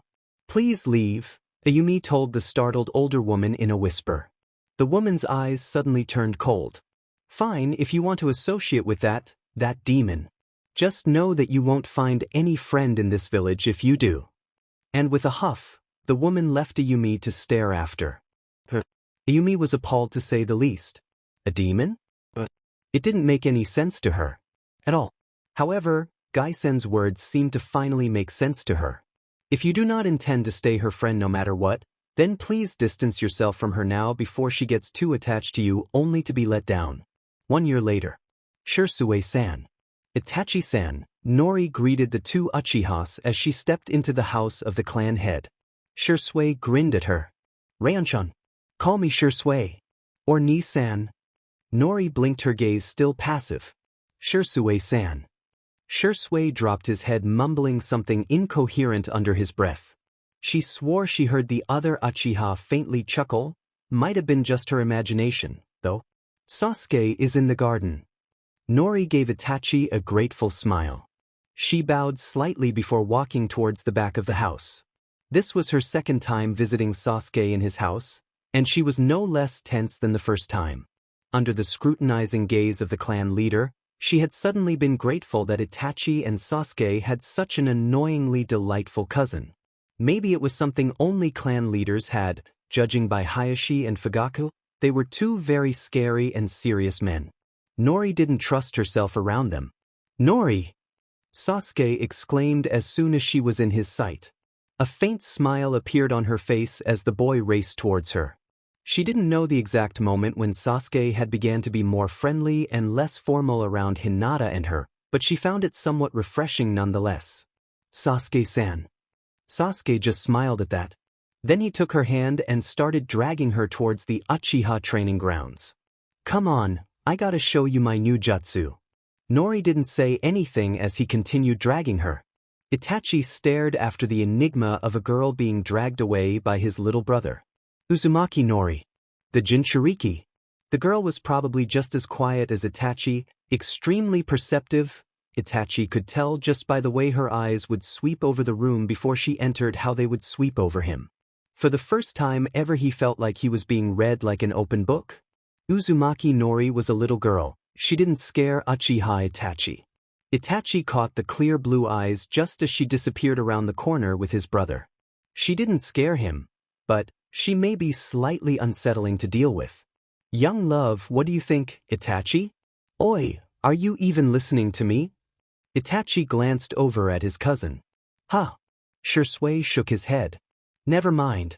I think we have more pressing matters to discuss," he said as he suddenly turned serious. Itachi merely nodded. Nori noted that Mikoto seemed to have an unhealthy obsession with her life. The second Nori walked through the door, the woman had stared her down. Nori suddenly remembered that Kushina and she had been somewhat friends. Her red hair was a dead giveaway of her heritage. That and her surname. "Nori-chan, how are you, dear?" Mikoto was smiling nicely at her. Nori blinked. "I'm all right. Thank you for asking, Uchiha-san."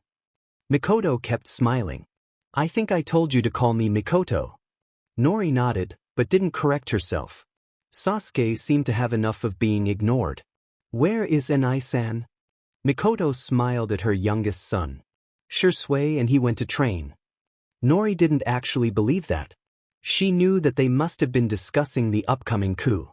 "Come on, Nor-dash," Mikoto stopped him mid-sentence. "Not now, Sasuke, I just finished dinner. Come on, you two, wash your hands and come eat, yes?" Nori nodded as she followed the pouting Sasuke. Mikoto hid it well. Nori had to give her that. It was clear that the woman was tense. Nori noticed it by her movements and the tired expression that would briefly flash across her face. "So, Nori, what do you think about my jutsu? It's awesome, right?" Nori only listened half-heartedly as Sasuke chatted away, her gaze fixed on the Uchiha matriarch. It was close then. It could even be a matter of days. Nori looked down at the food, her appetite gone. Her gaze flickered to Sasuke. He was such a happy child. Why did it have to be he who had to descend into madness? She wasn't Naruto. She didn't even have the slightest idea of how to help, what to say. Oh, what would she say? It wasn't like she knew what it was like. She had died that time, not her family. They were left to grieve. Yes, she missed them, but it had grown to such a faint, painful whisper in the back of her mind that she had no desire to call it back. "Nori, are you even listening?" pouted the young Uchiha. Nori smiled. "I like you better when you smile," she announced bluntly. Sasuke blushed pink. Well, cough tea thanks." Nori just grinned. Mikoto smiled when she saw the interaction between her son and her late friend's daughter. True, Nori was nothing like Kushina personality-wise, but she looked so much like the woman when she grinned that it was painful to watch. She briefly wondered if Kushina would have approved of the friendship, but as she looked at the children smiling, she had no doubt she would have. A few weeks later, Nori had waited for any news, for any signs. She saw nothing to indicate the massacre. She knew it had been triggered by something that had happened to Shisui, but she had no idea what. Meow. Nori looked at her lap to see Akuma splayed across it on his back. When did he get there? One of his paws reached up, catching her across the nose, but his claws weren't extended. The action was actually pleasant. I'm fine, she assured the cat as she petted him behind the ear. His favorite spot. Meow. Nori smiled softly. I wonder. She glanced out the window at the darkening sky. Is it horrible of me that I won't do anything? No, when Sasuke finds out he will have every right to hate me. I find myself hating this decision, hating myself. What would you do? She asked the cat. The following morning it was announced that Uchiha Shisui had allegedly committed suicide.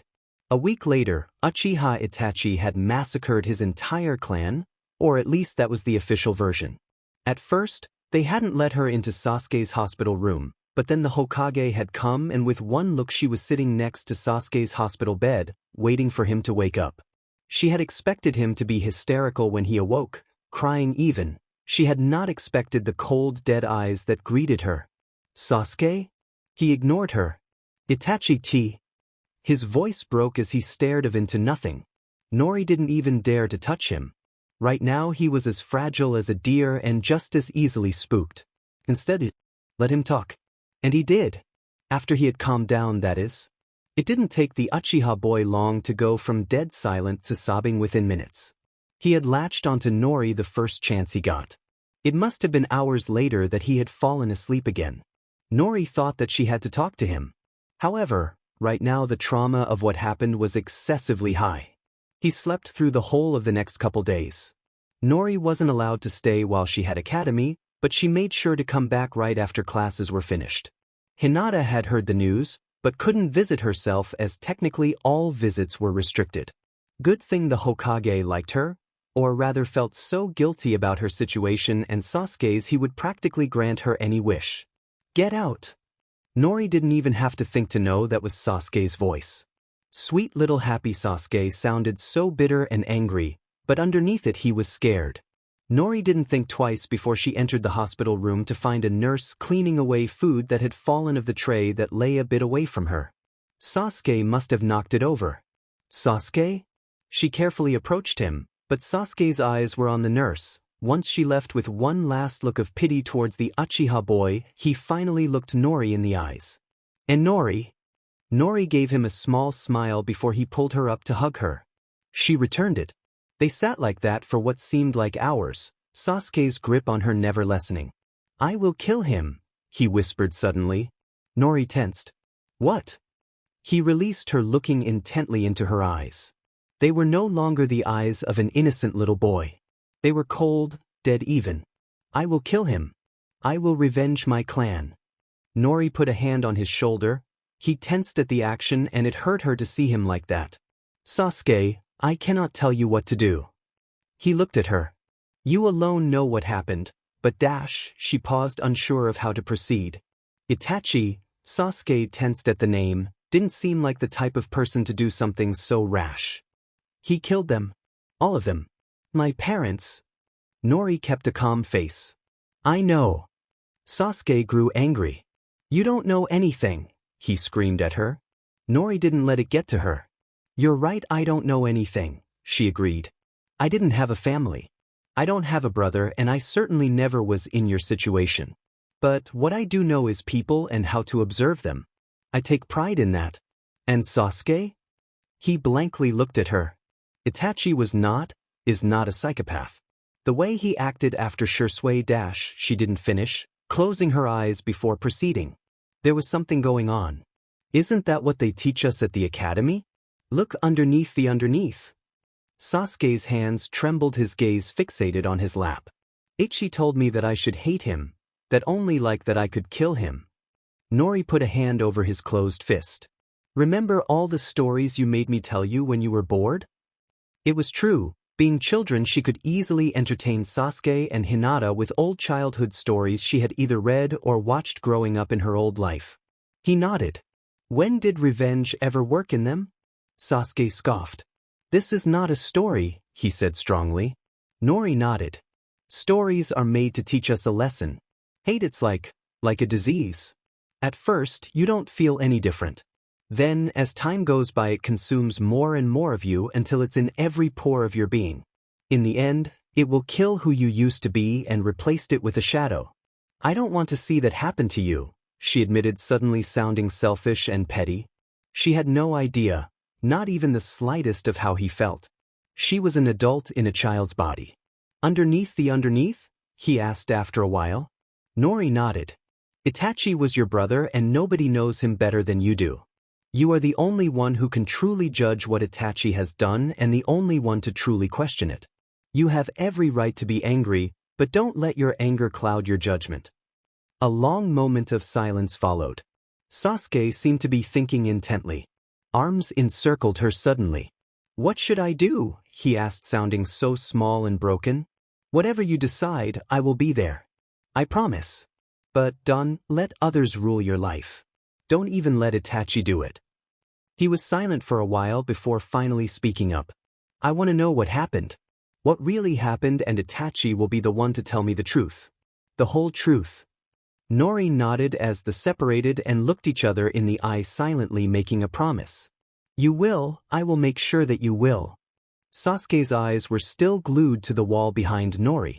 He would have the truth, and whatever Itachi said would determine both their fates. Sasuke awoke with a jolt. His eyes were wide with panic as he looked around the unfamiliar dark room. His heart was beating wildly in his chest, and his eyes were tearing at the memories that were still fresh in his mind. Sasuke? His wide eyes looked up at the red-haired girl. Her bright blue eyes, at just one glance, looked no different, but Sasuke could see that she was thinking. He was just glad she didn't pity him like everybody else. She was exactly what he needed, a pillar that kept him sane. You don't have to be here every night, he said softly. He watched as she smiled, her eyes closed, and she titled her head back. He knew she was exhausted. Since he left the hospital, he had been given an apartment in the shinobi district of the village. He didn't have to go back to the academy yet.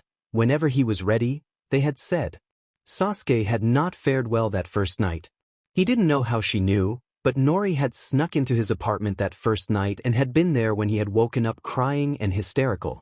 It amazed Sasuke why she even bothered most the time. A blind man could tell she was exhausted from balancing going to the academy to spending every night by his side in case he had a nightmare. She pretty much lived on his couch. Little to say, the guilt was eating away at the Uchiha. Nori petted his hair, and Sasuke would sooner bite his own arm than admit it was actually pleasant and made him feel safe. He couldn't describe it, it was just how he felt. Soon after that, he fell back asleep to Nori still petting his hair. Nori-chan, a quiet voice called out. Nori stirred a bit before she blinked her eyes open. Where was she? Nori-chan. Nori turned to look at Hinata. The blue-haired girl looked concerned for the well-being of her friend. Class is over, she finished softly. Nori looked around the room and, sure enough, people were leaving the classroom as they spoke. Hey, she nodded before picking up her notebook and book and storing them in her backpack. Hinata didn't say anything as she waved her friend farewell. She remained quiet as Ko came to pick her up, and she was even more quiet during training that day. Something was going on with Nori and Sasuke. Logically, Hinata knew that it had something to do with what had happened to the Uchiha clan, which she heard from her father. Nori was helping Sasuke, that much was true, and Hinata was starting to feel bad because she wasn't doing anything. Now, Hinata had never been the type to stand up for herself, but standing up for her friends was a different matter. So, if I could please visit Sasuke-san after tea training. Hinata had really tried not to stutter too much in front of her father, but congratulated herself silently for being able to say everything she meant. Hayashi was eyeing her, gauging her even. After a long period of silence, after which Hinata was sure he was going to say no, he nodded. You may. Hinata didn't smile as she bowed politely and thanked him. She still didn't smile as she passed some members of her clan on her way to her room, but once the door was closed, her face split into a large grin. Sasuke slid open his balcony door before freezing and staring ahead. Nori looked up from her book, her eyebrows pulling together before she stood up and walked over to the Uchiha boy. What's wrong? Nori followed his line of vision, her eyes falling on a bundle of messy black fur and one glowing yellow eye. "Akuma!" she cried happily. The cat swished his tail from side to side before running and jumping into Nori's outstretched arms. "How did you find me here? Did you follow me?" she asked the cat curiously. The Uchiha stared. "What is that thing?" Nori gave the Uchiha an offended look. Akuma meanwhile just hissed at him, one of his paws reaching for him, claws outstretched. Nori pulled the cat back before he could cause any damage. "This is Akuma. Remember I told you about him?" She watched him, gauging his reaction. Sasuke nodded slowly, his eyes never leaving the scary-looking feline. "His looks interesting. It's not exactly how you described him," he said slowly. Nori had said Akuma was cute. Clearly their definitions of the word cute differed greatly. Sasuke didn't even dare to ask what that was growing out of the cat's ears. It looked horn-like. Logically he knew it was fur, but the DMN thing just looked demonic. Nori blinked her clear blue eyes. "Huh." She looked at Akuma, who had nestled himself in her arms. The cat meowed softly, flicking the soft pads of his paw over Nori's nose. The redhead smiled. She looked back at Sasuke. The raven-haired boy shook his head. "Never mind. Let's just go back inside." Nori followed him, Akuma still in her arms. The next day Hinata made her way towards Sasuke's apartment. In her arms a large bento box she had prepared herself, with a little help from one of her clan members. Next to her was Ko. He would walk her to Sasuke and pick her up when it was time to go. Hinata was smiling all the way to the apartment. When she got there, a worried Sasuke opened the door and greeted her after Ko had excused himself. "Hinata-chan, have you seen Nori?" Hinata grew worried. "I thought she was already here," said the Hyuga quietly. "She was supposed to get here before 5. She wanted to get some training today and visit Senpai, whatever that means." "Do you think something happened?" Hinata asked worriedly. Sasuke looked out the window at the darkening sky. His fist clenched. "Come on," he said, grabbing Hinata's arm after she had sat down the bento box. Sasuke dragged her through streets and alleyways, trying to remember the fastest way to Nori's favorite training ground. Hinata followed the Uchiha, silently hopping. Everything was going to be all right. "She has to be all right," thought the young Uchiha, his face grim. Earlier that day, "Nori-chan." Nori looked up at the pupil-less eyes of her Hyuga friend. "Yes, Hinata-chan?" Hinata beamed. It has only been recently that Nori allowed herself to drop the san and include the chan when addressing her best friend. "I was going to visit Sasuke-kun this afternoon. I was wondering if it was all right to bring some food," she ended, a blush dusting her cheeks. Nori would never understand why Hinata would suddenly get so shy, but she just rolled with it most the time. "Sure, that means I don't have to worry about dinner." "Thanks, Hinata-chan." Hinata smiled brightly. "All right, then I guess I will see you this afternoon." Nori nodded with a small smile. "Hi." She knew Sasuke had some leftovers in the fridge for lunch. Besides, she had told him she wouldn't be there until 5. She wanted to do it gradually, leaving him alone for certain PRDS of time, just so he himself knew he could do it. In a way, it was a test. She could do most of her exercises at Sasuke's new place, but he needed this, at least, that is what she kept repeating in her mind. After she was done with her laps, she went to look for Guy, but after half an hour of unsuccessful searching, she gave up, writing it off as him probably being on a mission.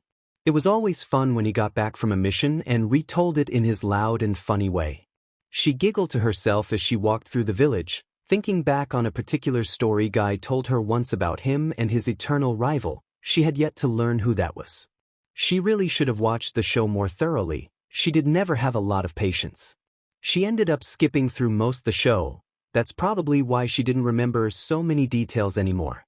"What's got you all happy?" asked a good-natured voice. Nori looked up into the eyes of Yumi. The older woman was smiling softly at her. Nori blinked before returning the smile. "Ayumi-san," she greeted politely. "Nori-chan," the older girl teased, knowing how stuck Nori was on social etiquette. "Will you answer my question now?" Nori shrugged. "Just thinking back on certain things." "What are you up to, Ayumi-san?" The older girl smiled. Nori didn't exactly know what to think of Ayumi. She had been constantly nice to her throughout the year that they had known each other now. A small part of Nori still thought that Ayumi will turn her back on her when if she finds out the truth, but the bigger part of her was glad that Ayumi wasn't looking at her like the rest of the village. I was just done buying groceries. Want to come over for some tea and dinner? Nori blinked before looking to the side. She was blushing now under the extremely friendly smile Ayumi sent her and the sincerity of her voice. Tea sounds nice, but I promised to meet my friends for dinner. Nori's eyes would briefly flash up to Ayumi before falling back to the dirt beneath her feet. Ayumi nodded. Then come on, you know where I live, she added teasingly. Nori nodded, but walked beside her. Have you seen Gai-senpai by any chance? Nori asked the woman even though she didn't think Ayumi had. She was a bit surprised when she saw the older girl nod. Hi. Gai-sen was earlier at Ichiraku's. He said something about catching up to his eternal rival or something like that. He didn't stay for very long. She looked at Nori, who merely nodded. Sounds like senpai, she agreed. Back to Sasuke and Hinata. Later that day. Nori! And Nori-chan. Hinata and Sasuke looked over the training ground, calling out in hopes of finding their friend. After a while they split up to search the neighboring training grounds. Any luck? Asked Sasuke. Hinata shook her head. Maybe she went home? Sasuke frowned. Do you know where she lives? Hinata frowned and shook her head. I don't know. I do not. They both paused. Nori had been their friend for a long while now and neither have ever seen where she lived even though Nori had visited both their homes. They knew she didn't have parents, but from what Sasuke had gathered Nori lived alone in an apartment provided to her by the village. The both of them sat defeated in the middle of the training grounds. Triple, youthful children, what are you doing? The both jumped at the loud voice that seemingly came out of nowhere. Then they both looked up and their eyes widened. Sasuke's eyes caught sight of the eyebrows first. Are those things alive? Hinata stepped slightly behind Sasuke.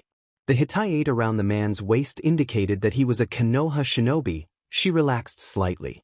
She was the first to take advantage of that fact. Ayano, shinobi-san, have you by any chance seen a girl about MIHH height with short spiky red hair? The man's eyes suddenly lit up like firework. You know my youthful Kohai Nori-chan? He asked excitedly. Sasuke recovered from his shock before processing the given information. Kohai? Then he must be the senpai Nori keeps talking about. You must be Gai-sen then, I assume? At the man's nod Sasuke relaxed. Have you seen her? Gai shook his head. It's been a few days since I have last seen my youthful Kohai. Sasuke tried not to flinch at the unnecessarily loud volume of the man's voice. Need him to find Nori. Need him to find Nori, he kept chanting in his head to keep calm. Could you help us find her? Gai gave them a thumb up. Of course. Anything for the friends of my youthful Kohai. The three arrived at Nori's apartment only to find the door locked. Sasuke grew more and more worried as time passed. Do you know of any other place where she might be? He asked the Jonin. Gai thought for a bit before snapping his fingers. Perhaps she is at Ichiraku's. Sasuke had no idea what or where Ichiraku's is, but if they could find Nori there. Meow. They all turned around to look at Akuma, who was casually sitting in the middle of the hallway, eyeing them with his one eye. In Sasuke's head the feline looked awfully smug. Akuma, muttered the young Uchiha. Hinata turned to look at him. You know this cat Sasuke-kun? He nodded. That's Akuma, Nori's cat, remember? Hinata's eyes lit up. Perhaps he knows where Nori-chan is? Sasuke's lips pulled down at the corners. It's a cat, how is it going to help? Meow. Akuma stood up and went down the hallway towards the stairway. Gai glanced at the children before they all shrugged and followed the cat, having no better option. The cat led them to the first floor of the building before stopping and scratching on one particular door. The trio watched as he scratched and meowed before the door was finally opened by a woman with glassy green eyes who looked down at Akuma and smiled before petting him. Sasuke found himself a little jealous. It was clear that the cat hated him, but it liked Nori, which meant this woman must know Nori and he had no idea who she was. Ayumi-san, I had no idea you lived in the same building as my youthful Kohai. She smiled at the jonin before her eyes landed on the two children with him. Hello Gai-san. Ah, and you must be Nori-chan's friends, Sasuke-kun and Hinata-chan, right? Sasuke frowned. Why hasn't Nori told him about her? When he looked at Hinata, he spotted the same confused expression he sported on his face. Thanano? Hinata started saying. Have you by any chance seen Nori-chan? Ayumi beamed at her. Ah, you're just as cute as Nori-chan described. Cuter. Hinata blushed bright red. The woman looked at him. And you're quite handsome. Nori-chan didn't say anything about that, though. She trailed off glancing at Guy. Is something wrong? Guy shook his head. No. Well, we were looking for Nori-chan. She had prior arrangements with Sasuke-kun and Hinata-chan here, but failed to show up. That is most unusual for of my youthful kohai. She is very punctual. Sasuke noted that Guy seemed very proud when he spoke of Nori. The boy didn't know how he should feel about that exactly, but stored the thought in his mind for a later time. Ah, Gomen. She did say something about dinner. Ayumi glanced behind her before inviting them inside, but made a motion for them to be quiet. They followed and looked there. On the couch fast asleep was Nori, Akuma curled up at her side. The cat must have slipped inside while they were talking. They all breathed out sighs of relief. She looked so tired, poor thing. She fell asleep while I was making tea and I didn't have the heart to wake her, she whispered to them.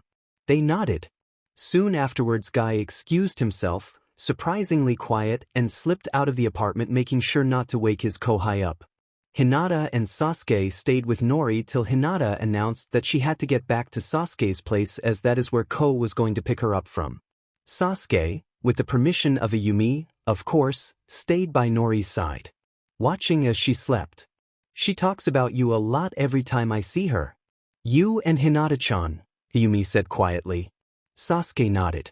She never mentioned you, he stated bluntly. Ayumi laughed softly. It's no surprise we aren't that close though. She trailed of her eyes glancing at Nori.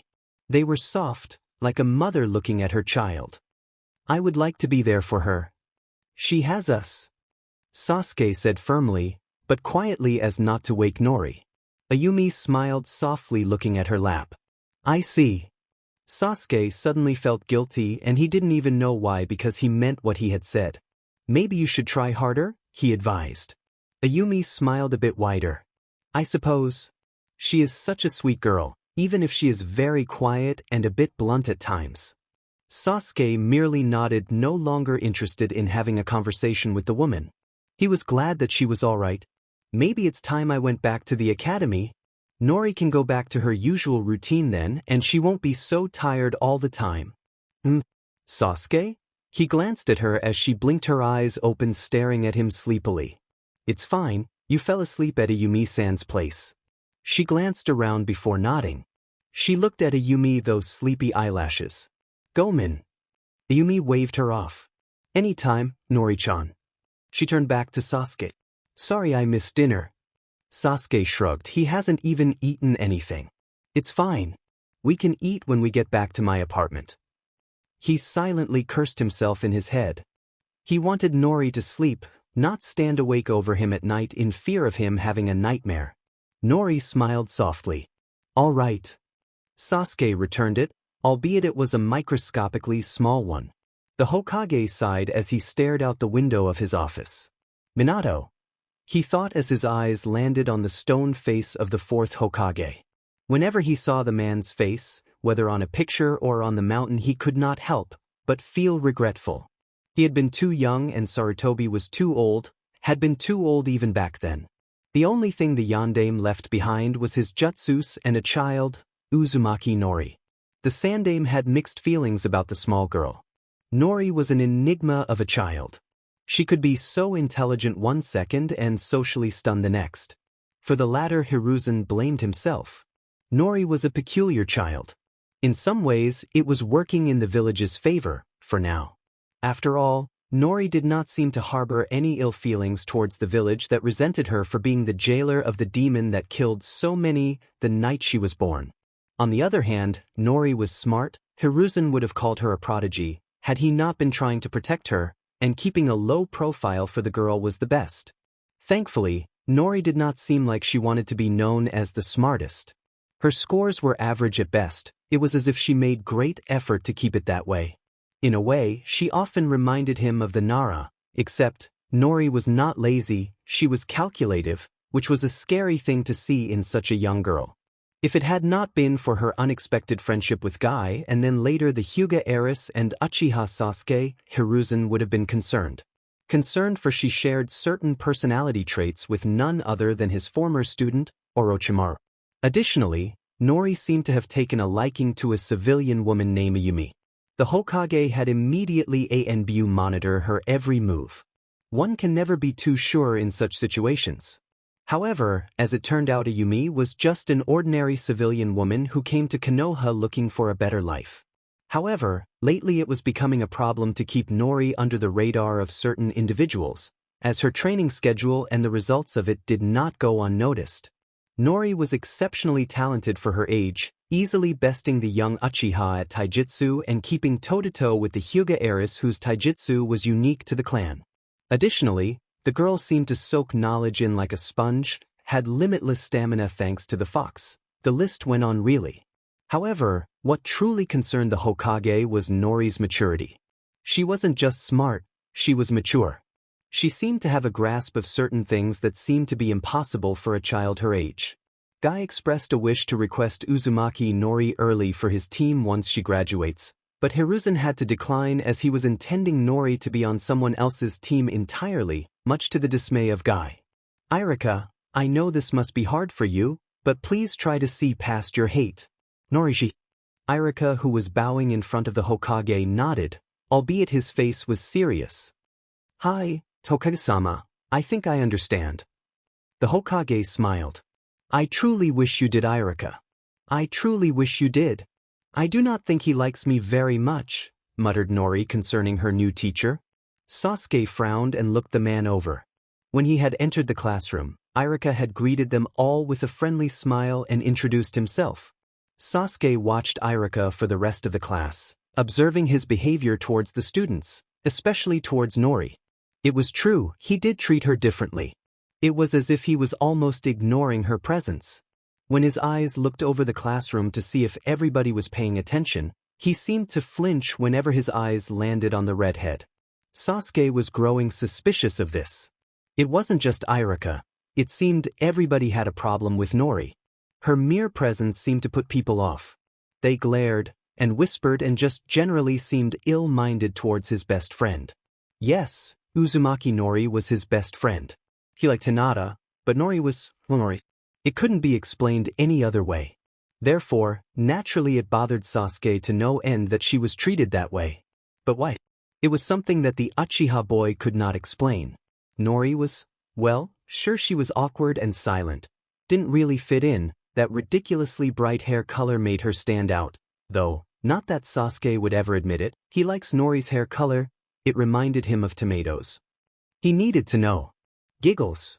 Huh. He turned to see his red-haired friend quietly laughing.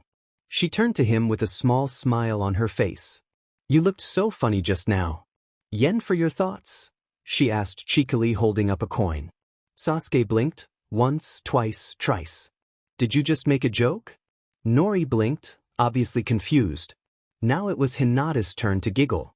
Irika was a bit baffled as he observed the smiling trio in the back of the class. As I was saying, he said a bit louder to regain their attention.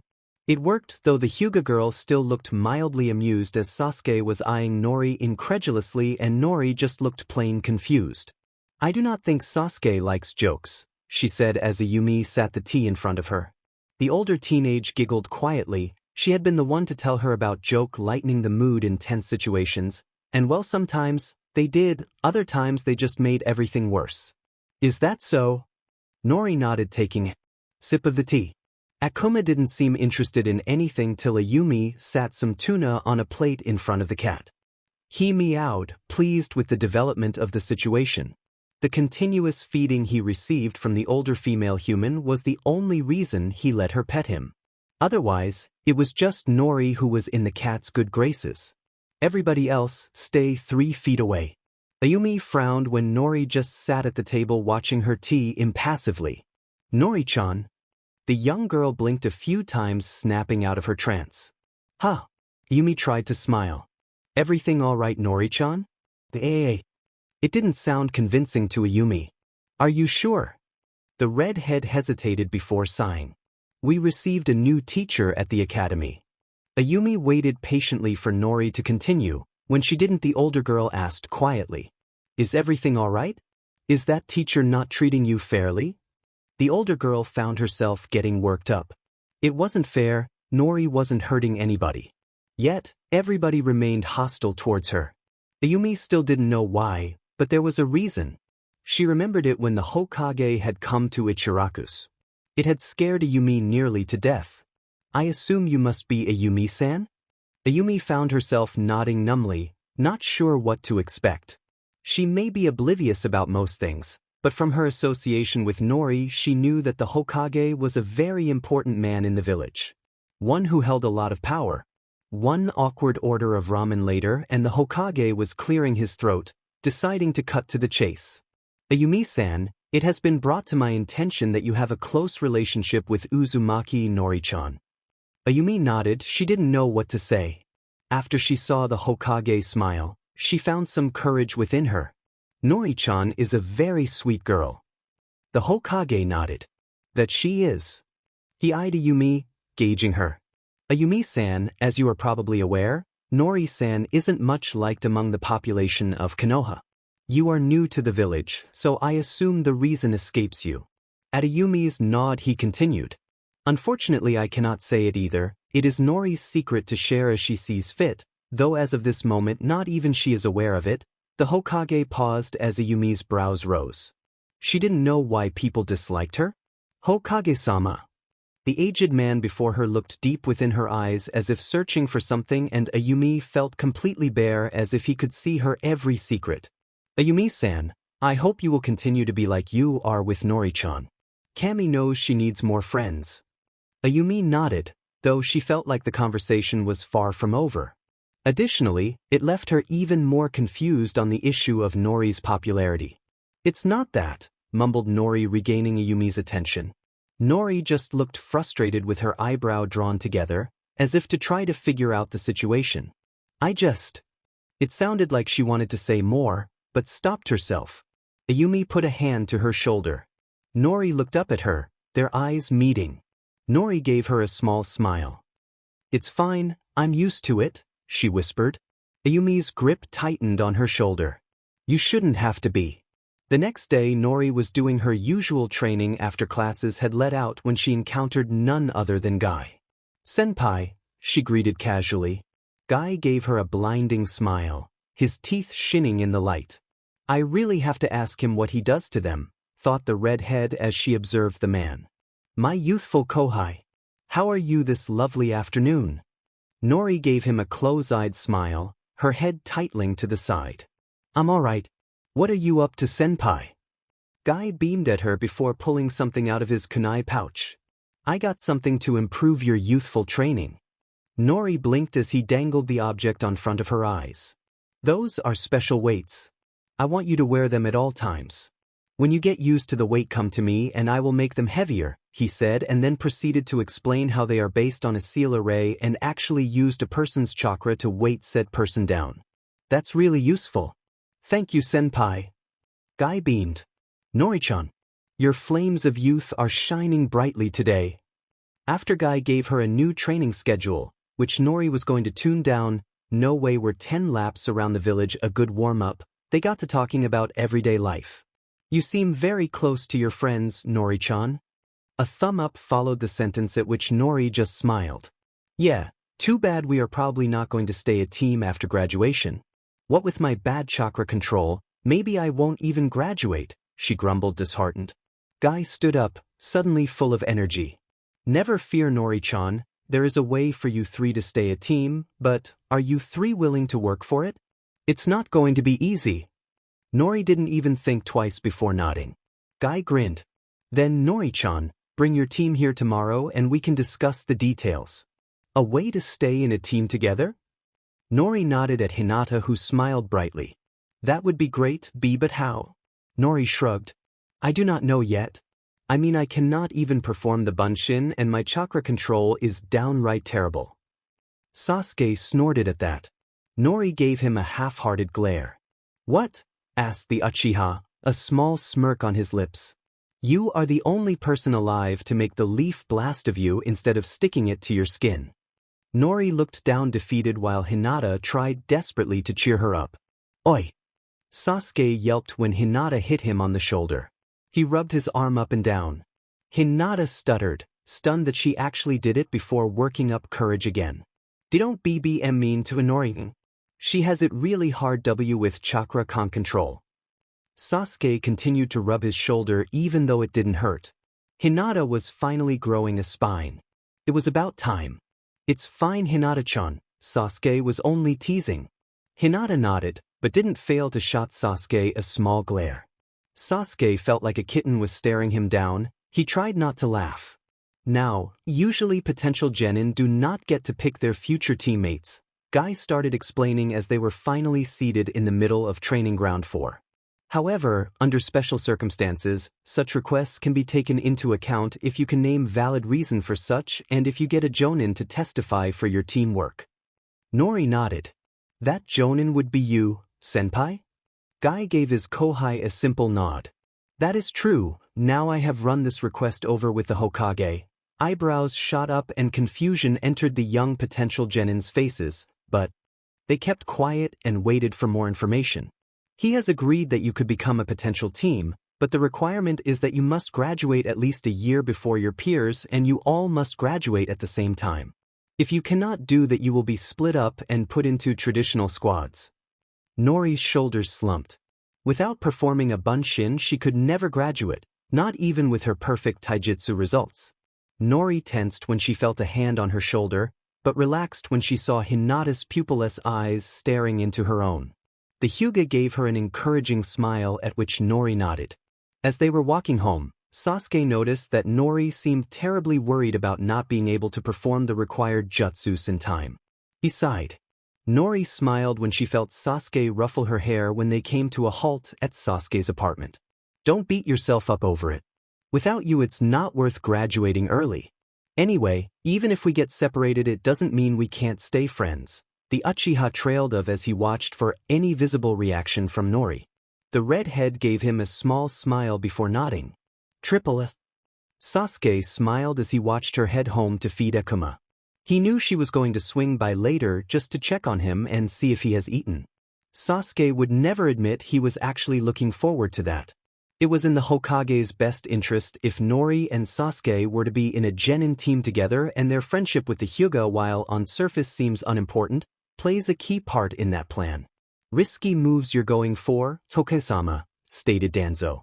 The Hokage sitting opposite of the old warhawk said nothing. He merely lifted the cup of tea sitting in front of him to his lips.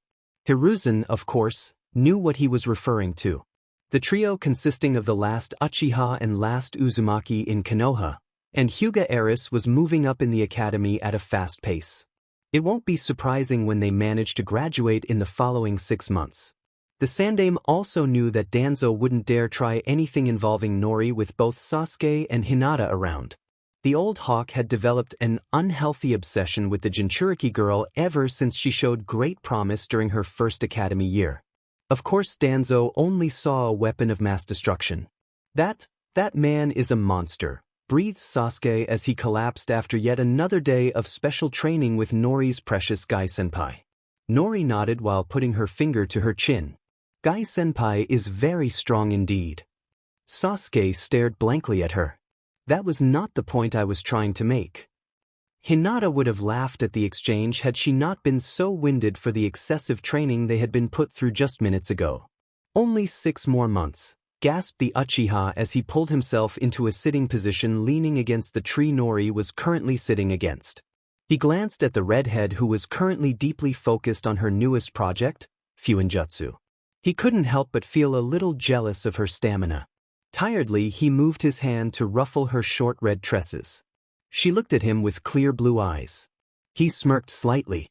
How is it going with your newest pet project?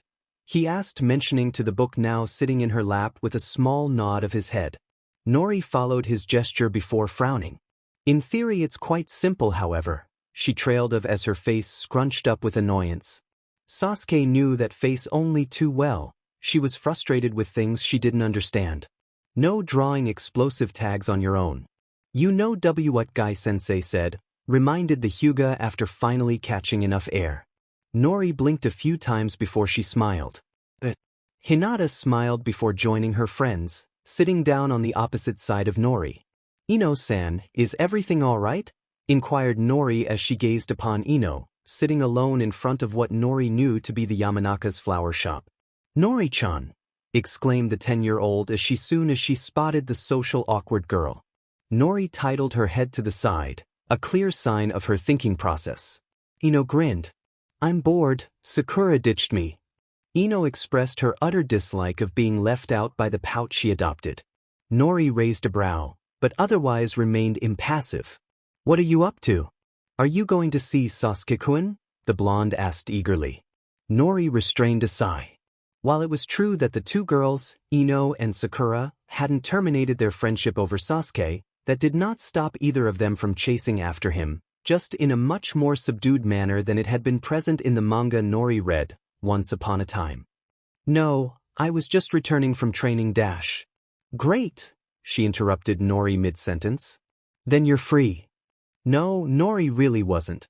Didn't the Yamanaka already know she had a schedule to keep to? She could just tell Ino wanted to annoy her and would stop at nothing to get her way. And Nori, being as she was, had no desire to argue with the intrusive blonde. So, what have you been up to lately? Asked the hipper blonde. Nori looked up from the book she was reading as a way to show Ino just how much she didn't want to talk to her. Training. Ino pouted. You always train, she ummed. When was the last time you did something fun? Nori shrugged. I don't really divided things like that into fun and non-fun, that is. But I suppose training must count as fun. Training doesn't count, exclaimed the blonde. Is staying alive and avoiding being killed fun? Ino looked confused. I suppose? Nori nodded. Then training should be considered very fun, deduced the redhead. Ino just shook her head. You're so weird. Ino grinned. Nori smiled faintly. They walked a bit further before Ino slyly asked, So, I heard Sasuke-kun and Kiba got into a fight. Nori made a non-committal sound. How is that news? They get into some type of fight every week. It was true enough. Kiba seemed to dislike the young Uchiha for one reason or the other, and Sasuke wasn't exactly hard to rile up if you knew how to push his buttons, and Kiba seemed to be doing a pretty good job. She guessed it was because Sasuke was lacking a Naruto, for lack of a better term, and Kiba was the replacement to win his stress on. Any progress on the clone Jut's dash? Ino smiled nervously as she noticed the dark cloud looming over Nori's head. Maybe that was the wrong question. Don't be down. Mizuki-sensei said you were getting better at it. She tried to show Nori the optimistic side of her dilemma, but it seemed to have the opposite effect. I don't like Mizuki, Nori muttered, now staring at the ground. Ino frowned. The lack of suffix for the teacher was a dead giveaway on her stated dislike. Why not? He is nice, isn't he? She asked, confused about Nori's attitude towards the Chunin. No, not really, at least. His niceness is what makes him suspicious, Ino-san. Anyway, she interjected before Ino could question further, how have you been doing? It was easy enough to distract Ino when the topic was the blonde herself. Well, and so the rant began. Nori didn't mind as long as the blonde didn't pry too much into Nori's life. Hey! Nori looked up, startled by the sudden change of volume in the blonde's voice. Ino grinned sheepishly when she saw Nori's blank look. I know what we can do. Nori remained silent. She followed Ino's hand that was pointing to a clothing store. Nori grimaced. She didn't like shopping to begin with, let alone with all the tension she brought into stores with her status as the Jinchuriki. I don't dash, she didn't get to finish as Ino was already dragging her towards the story. When did the blonde get so bold around Nori again? You always dress like a boy, people are already starting to think you're one. I thought maybe we can find you a cute dress. There's no point in getting me a dress. I have absolutely no need of one. Ino pouted. Nori sighed. She felt a headache coming on. The clothes I'm wearing are light enough not to sweat too much during training, but thick enough to keep me warm. Furthermore, I don't care if people think I'm a boy or a girl. The less they know about me the better.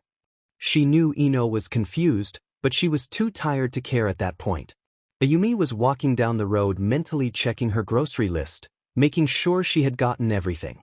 She knew Nori would be coming over for dinner. It had become a weekly thing. Ayumi could not deny it. The company of the little redhead was strangely comforting in this strange village, filled with social rules and secrets she was not let in on. Ayumi was so engrossed in her thoughts, she nearly missed the silver-haired male that passed in front of her. His masked face was buried in a book, and he did not seem to be paying attention to where it was he was headed. That hair! She mumbled her eyes watching as he disappeared out of sight. Could he be? She shook her head. Nope, she was done with that. A blur of green swished past her face only moments later. She found herself grinning. Gai-sen, she thought with a giggle. He would never change. Tuna. That's what I forgot, she mumbled thinking of the yellow-eyed cat that was somewhat like Nori's personal little fury shadow. All right class, dismissed. Irika sighed as he heard several children shout out of joy. They should be taking this more seriously. He was so engrossed in his own thoughts that he almost didn't notice Uzumaki Nori pass by his desk and out the front door, followed closely by the two dojutsu users. He frowned. Uzumaki Nori?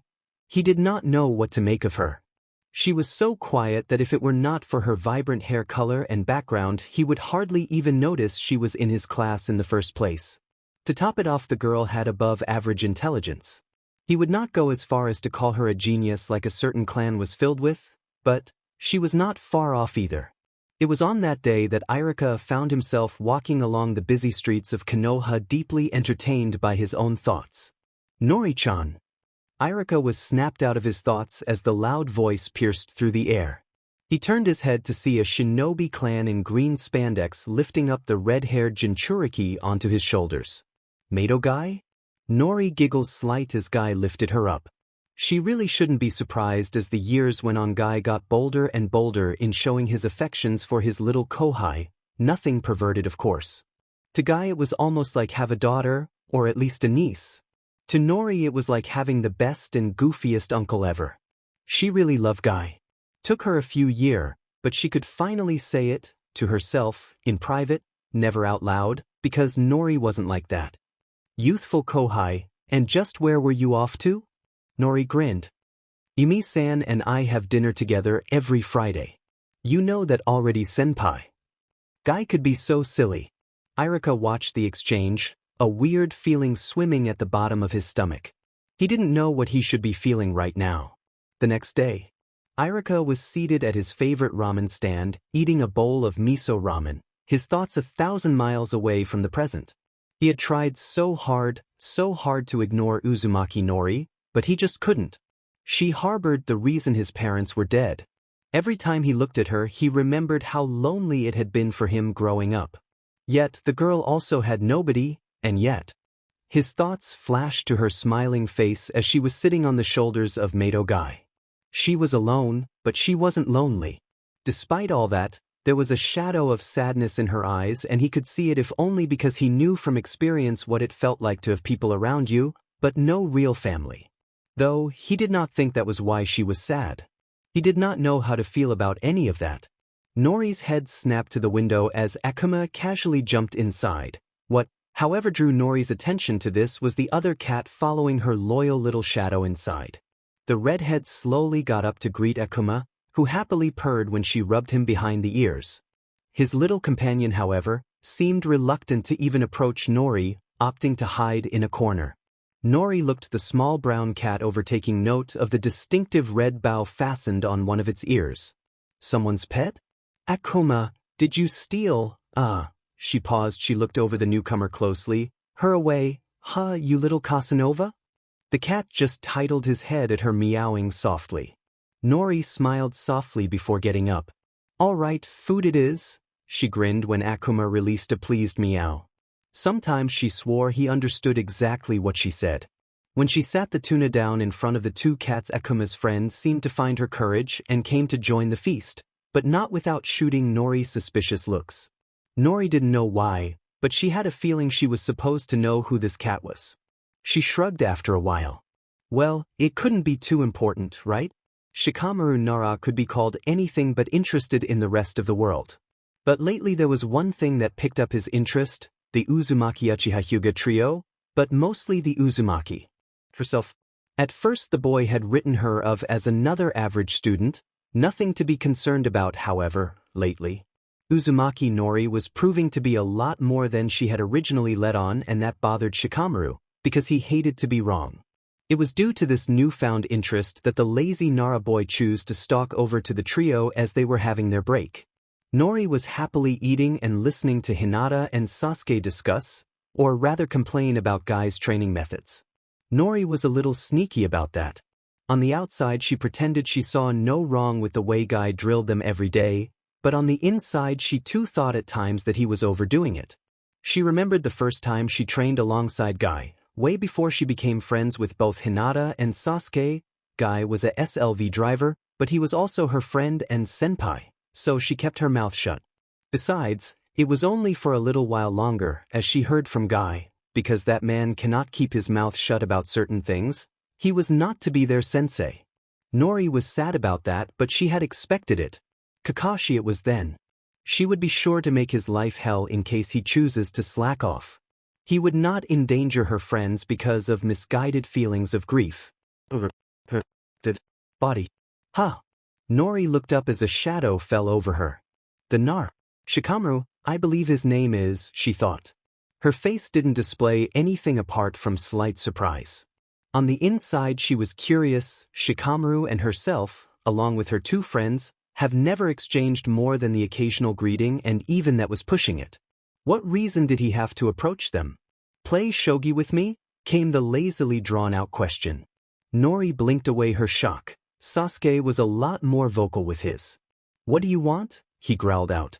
Shikamaru's expression didn't change, but Nori saw the small flicker of annoyance pass through his dark eyes. She cut in before this could escalate into a fight. I don't play shogi, she replied seriously. Shikamaru raised a brow, but remained in his spot. You don't, or you don't know how? Nori restrained a smirk. Both, I suppose. Shikamaru's mouth twitched. I'll teach you, he offered without missing a beat. Instead of answering, Nori pulled out a little black book and began flipping through the pages. Well, I got this and next week booked. I have Friday afternoon in 2 weeks free. I'm assuming it's going to take place at your house, she offered. Shikamaru needed a moment to process this, having already picked up on Nori's need to schedule everything. Fine with me, he said and walked away as Nori wrote the meeting into her book. Sasuke glared at him until he was out of sight. Hinata giggled. What do you think that was about? Nori shrugged, returning to her meal. Well, whatever it was, I don't like it, Sasuke growled out before turning his attention fully to Nori. Why did you agree? Nori looked up at him. Curiosity. Hinata giggled at Sasuke's jealous expression. Nori raised a brow. You're easily amused, Hinata-chan. Hinata must have found this quite amusing, because her giggle turned into a laugh. Now Nori was just plain confused. Irika was walking aimlessly through the village. On his mind was only one thing, or rather one person, Uzumaki Nori. The pariah of the village. The demon everybody hated. The little girl whose teacher he was. The best friend of a clan heir and the last loyal Uchiha. She was simply a mystery. Seating himself in his favorite restaurant, Irika ordered himself ramen, still wearing a troubled expression. Here you go, said the waitress while smiling. Thank you, he replied absent-mindedly. She gave him a sympathetic smile. Not that it's my business, but everything all right? Irika shook his head. I wouldn't want to trouble you, he told the clearly civilian woman. She looked around the other unoccupied chair before shrugging. There's really nothing else to do. My name is Ayumi. She introduced herself with a smile on her face. Irika found himself smiling back. My name is Irika. Now then, what's on your mind, Irika-san? Sasuke really wanted to stay mad at the Nori Shikamaru situation, but he was more concerned about Nori's graduation. Theoretically, Nori didn't need the clone jutsu with her results to graduate, but since they were graduating early, she needed great results to pass, flawless results. You're not listening, nothing is working, she won't make it in time, huffed the Uchiha as Guy went on another rant about youth and whatnot. Guy blinked, seeing that the boy was really wound up about it. I see, that is truly troubling. My youthful Kohai usually excels at everything she does. For once Sasuke had to agree with Guy. Hinata cut in before Guy could go on another rampage about his Kohai and youth. Isn't there a way for her to learn something else? I heard from my FA father that there are other clone jutsus. Guy nodded, a thoughtful expression on his face. Nori-chan is struggling with chakra control. I will need to think about this. I think Guy meant he had to run the idea by the Hokage. If he was right, Nori's problem was rather obvious. He should have thought about it sooner, really. Sasuke sighed. Thanks, he mumbled before stalking off, followed by Hinata, who threw Guy a quickly smile before leaving. Nori-chan, can you stay please? Nori looked like a deer caught in headlight as she stared at Irika. Sasuke was right behind her, giving Irika a suspicious look. Even sweet Hinata didn't seem to trust Irika with Nori. Nori finally found her courage and nodded at her friends that it was okay to leave without her. We will wait outside, Sasuke assured her. A curt nod followed his sentence. Tensed, Nori made her way to her teacher. Irika gave her a small smile, obviously nervous. Finally he bowed. Please, forgive me. Huh.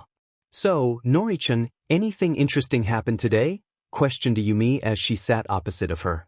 Nori paused, the teacup millimeters away from her lips. Actually, the strangest thing happened. And so Nori told her about Irika and his impromptu apology. So, you believe him? That he is sorry for ignoring you? Yumi found herself curious. She was after all the one to talk, actually yell, some sense into Irika, though she still failed to see what it was about Nori that unsettled people so much. Stupid shinobi villages. Nori shrugged her small shoulders. I don't even know why he is apologizing, but... She paused again before lifting her head and smiling slightly. It felt nice to be acknowledged.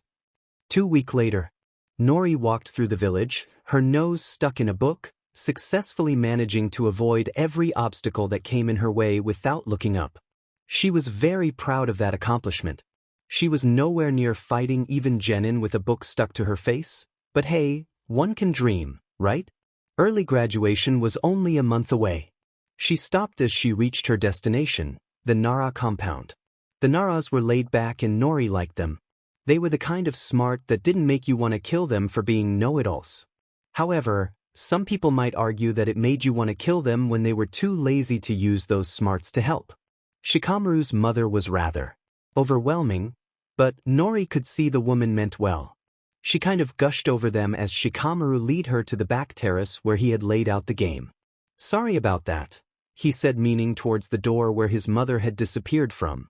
Nori smiled slightly. She seems nice. Shikamaru snorted. Let's start. He looks like he might actually pop a blood vessel.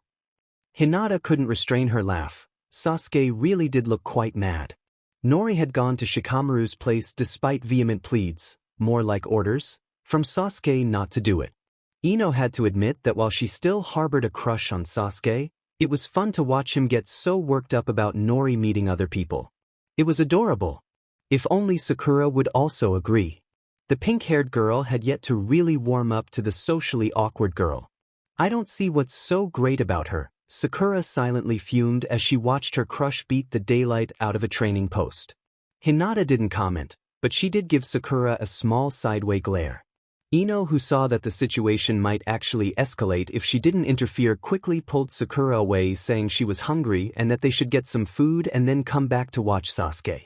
She didn't listen to Sakura's protests as she dragged her off. Hinata sighed as she watched them leave. She liked Ino well enough, but Sakura... Oi, do you think she is already done? Hinata didn't have to even think about whom Sasuke meant. It's only been half an hour since she left, she said with a small apologetic smile. The raven-haired boy huffed. I know. I just don't like it. Nori is our friend, you know? Hinata nodded. Nori-chan wouldn't abound us. Besides, this might actually be good for her. Sasuke raised a brow. How? Shikamaru is almost as social as Nori. Hinata shook her head. We can only wait and see. Sasuke wasn't appeased in the slightest, but nodded anyway. You're good. Nori knew he meant to cheer her up in his own lazy way, but she had no illusion about being a genius at shogi. She was perhaps average at best, and against somebody like Shikamaru that doesn't mean much. This was getting nowhere and Nori was growing bored. Too bored. Bored enough to actually consider messing with Faith. Well, only a little. Say, Shikamaru-sen, if we were to compare the board to the village and the pieces to the villagers, who would be the king? Shikamaru looked up from the board, a thoughtful expression on his face. The Hokage, I suppose. Nori frowned. Then, she paused. Then it would be a really cruel game, don't you think? Shikamaru looked surprised but didn't interrupt her as she carried on. Then it means that some people's lives are worth more than others. The boy across from her frowned, deep in thought. Who do you suppose is the king then? Nori smiled, her eyes closing and her head tightening to the side. Something, or rather someone worth dying for, of course. Shikamaru didn't have an answer to that. 1 month later. Uzumaki Nori, called out Irika and even gave her an encouraging smile as she made her way to the examination room. Here goes nothing, she thought before entering the room. Sasuke didn't need any friends. At least, that's what the 5-year-old kept telling himself. And the kids at the academy were stupid anyway. No, he didn't need anybody, except his Nii-san. The boy would nod at that thought and be utterly pleased with his current situation. And so he kept to himself and trained every day in hopes of catching up to his brother and making his father finally take notice of his skills. That kind of attitude kept Sasuke going pretty much every day when his Nii-san would poke him on the forehead and excuse himself and promise a next time, Sasuke, with a smile. Stupid Nii-san, Sasuke huffed out, a pout adoring his lips. He kept marching without any destination in mind. The sound of 2 people sparring caught his attention, and as he looked up, Sasuke noticed his feet had brought him to the training grounds near the academy. His eyes finally found the source of the noise, and he recognized the 2 people with ease as being his 2 fellow academy students. The redhead he knew to be Uzumaki Nori, a girl he initially noticed because of her hair, but was otherwise really quiet. The other one was also on the quiet side. He knew very well she was the Hyuga heiress Hinata. He had initially thought neither girl had any friends when he bothers to look around the classroom to note other people. They look like they are having fun, he thought, but quickly shook his head to rid himself of it. He didn't need fun, he needed to get better and fast. His mind trailed off as he noticed their smiling faces. Interlude, the copycat. With his face stuck in a book and his mind a million miles away, Hatake Kakashi was walking down the street seemingly without a care in the world. Laid back as he may seem, the famed copycat was anything but carefree. Every day he woke up reminded that he was the only one left. The Kyuubi's roar ringing in his ears, the warm fresh blood of Rin on his hands and Obito's dying words in his ears. He had been too weak, too proud. If it isn't my eternal rival, Kakashi. The man in question slowly raised his face from his book, making sure the lone eye that was visible portrayed all the boredom in the world as he looked at one of his long-term associations. Ah, guy. The self-proclaimed Konoha's sublime green beast of prey was quick to retort.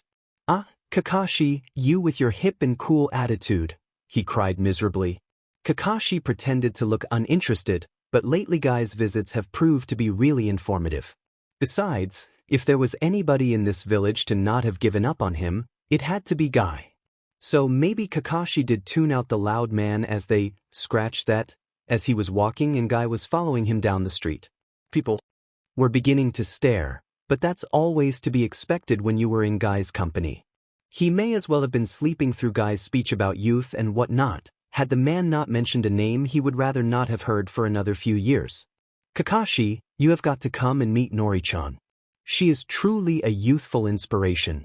Of course Kakashi knew which Nori he meant. Guy knew that very well. He never told Kakashi too much about the girl. He just kept trying to bring him along to meet her, Kakashi always managing to dodge the subject, mostly before it was even mentioned, but Guy has been getting more persistent lately, which in return caused Kakashi to avoid him. This resulted in the overbearing man tuning things down, but it didn't stop him from bringing it up from time to time. Uzumaki Nori. He had tried to go and see her once.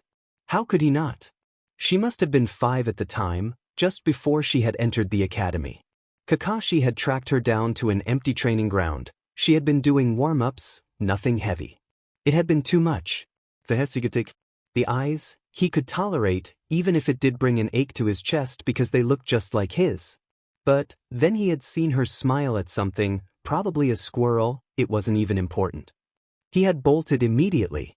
Her smile, it had been too much like Minato-sensei's. Almost an exact copy. The way he used to smile at Kakashi when he had been a child. It had brought up too many memories, reopened to many unhealed wounds. And so, he had stayed away in hopes that the memories would go away, that the ghosts of the past would stop hunting him. But they never did. She and her friends, Kakashi heard as his mind returned to the present, are going to be attempting to graduate this year. Isn't that exciting? Such a display of youth. Unfortunately, Tabe-sama has refused to let Nori-chan be a part of my team. Kakashi's mind came to a halt. Early graduation? Alright, not as early as his, but still. Sensei's daughter is graduating?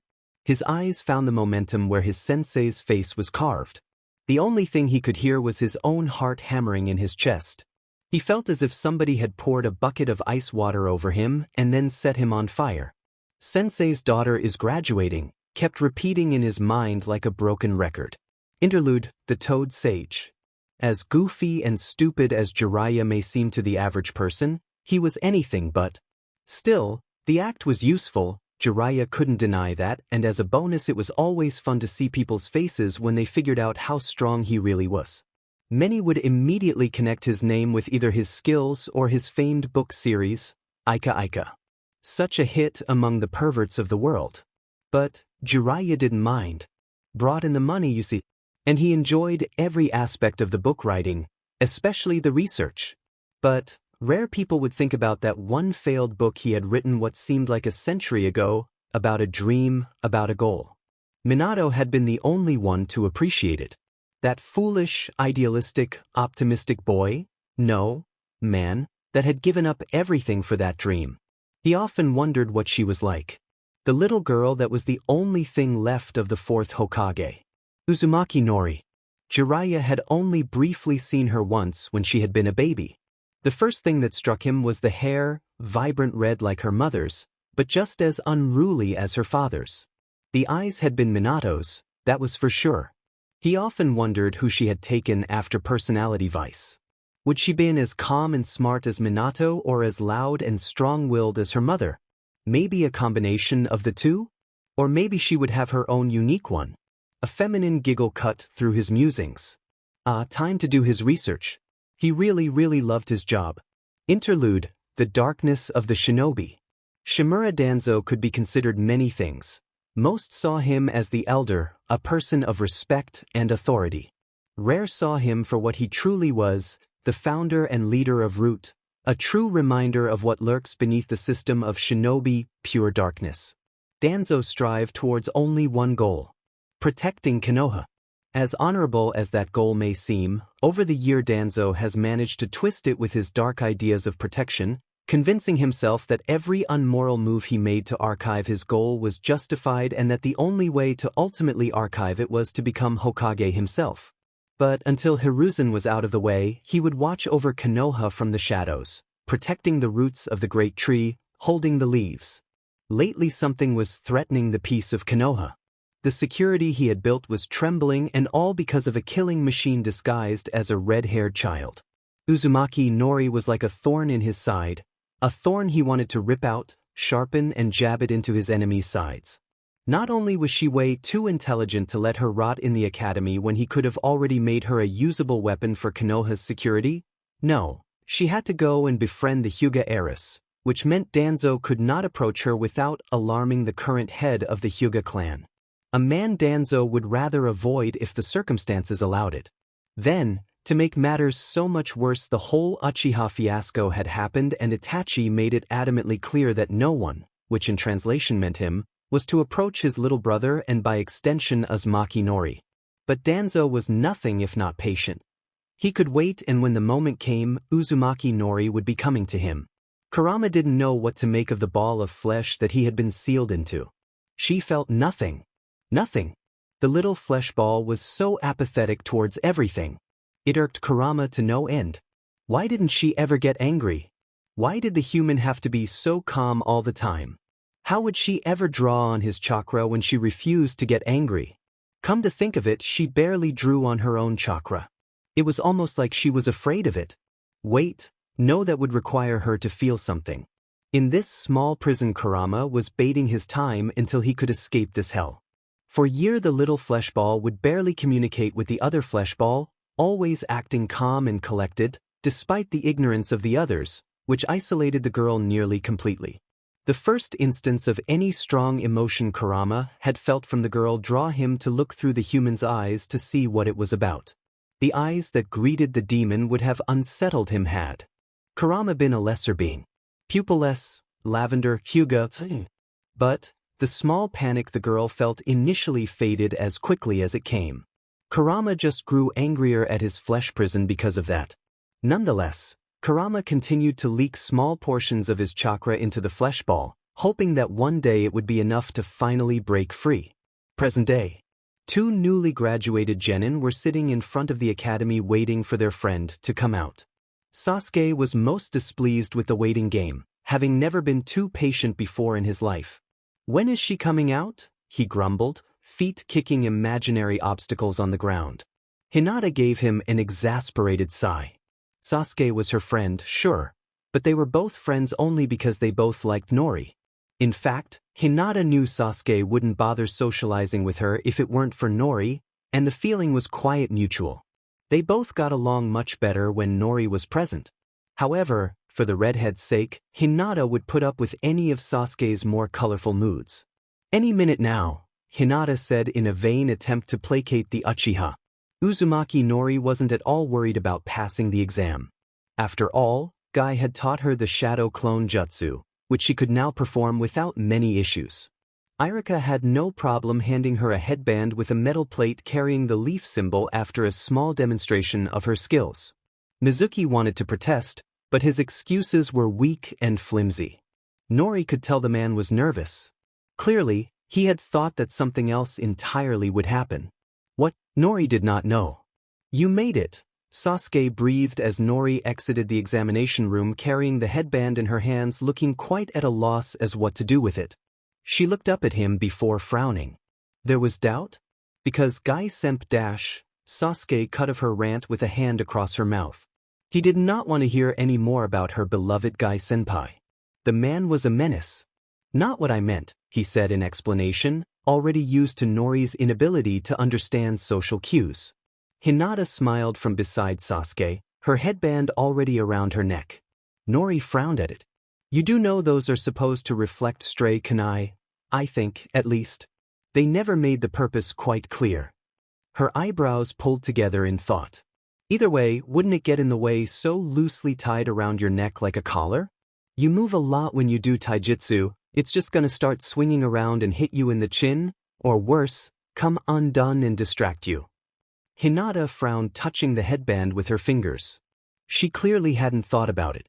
Sasuke had tied his around his forehead, pretty standard, but it got the job done and wouldn't get in his way. Nori's forehead was a bit too small and the headband would just obscure her vision, not something you want when dealing with a deadly profession. "We can think about that later, let's go," Sasuke interrupted, knowing this was about to become a pointless discussion anyway. He had failed. Months? No, years of hard work and he had failed. Couldn't perform the required jutsu, they said. As if Lee needed it with his speed. It wasn't his fault that he couldn't perform any ninjutsu, demon it. Therefore, here he was now, sadly watching his classmates show off their new headbands to their parents and guardians. Tears stung his eyes, but he refused to let them fall. He would just try again next year. Yes, he would just work double as much as he did up until now, then it won't matter that he is basically a cripple in the shinobi world. "Just so you know, I wanted to let you pass, but Irika was just too relentless this time." The sly voice of Mizuki-sensei broke through Lee's inner musing. Lee looked up at the man before his eyes turned back to the ground, saying nothing in return. "You know, Mizuki began, saying, a sly smile appearing on his face that Lee couldn't see. There is another way for you to graduate, but, alas, I have said too much, he said while waving his hands through the air and pulling dramatic faces. Really? I can do it, I swear. What is it? Lee was over the moon for another chance to fulfill his dream of becoming a shinobi. Mizuki hid his triumphal smile. Uzumaki Nori was happily walking back to her apartment after a celebratory dinner at Ichiraku Ramen with her friends. Her headband was still stored in her kunai pouch. She had no idea where to put the DMN thing. It really wasn't practical at all. However, her mood remained light. She was very pleased with herself and her friends for their success, but she couldn't help but wonder over Mizuki. That rat had looked way too smug when she saw him later that afternoon. Something was wrong, if only Nori knew what. Then, like a bolt of lightning, realization crashed through her. It couldn't be, right? Mizuki wouldn't attempt it now, right? It's too early. But, then again, she wasn't Naruto. But he hadn't approached her. Right? Again, she wasn't Naruto.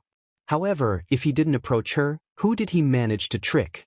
If it was an academy student in the first place. As Nori observed the rooftops, she took note of the very man her thoughts have been on this whole day. What is Mizuki planning? She wasted no time and followed after the suspicious Chunin. The Sandaime Hokage was a wise man. It wasn't without reason people referred to him as the professor.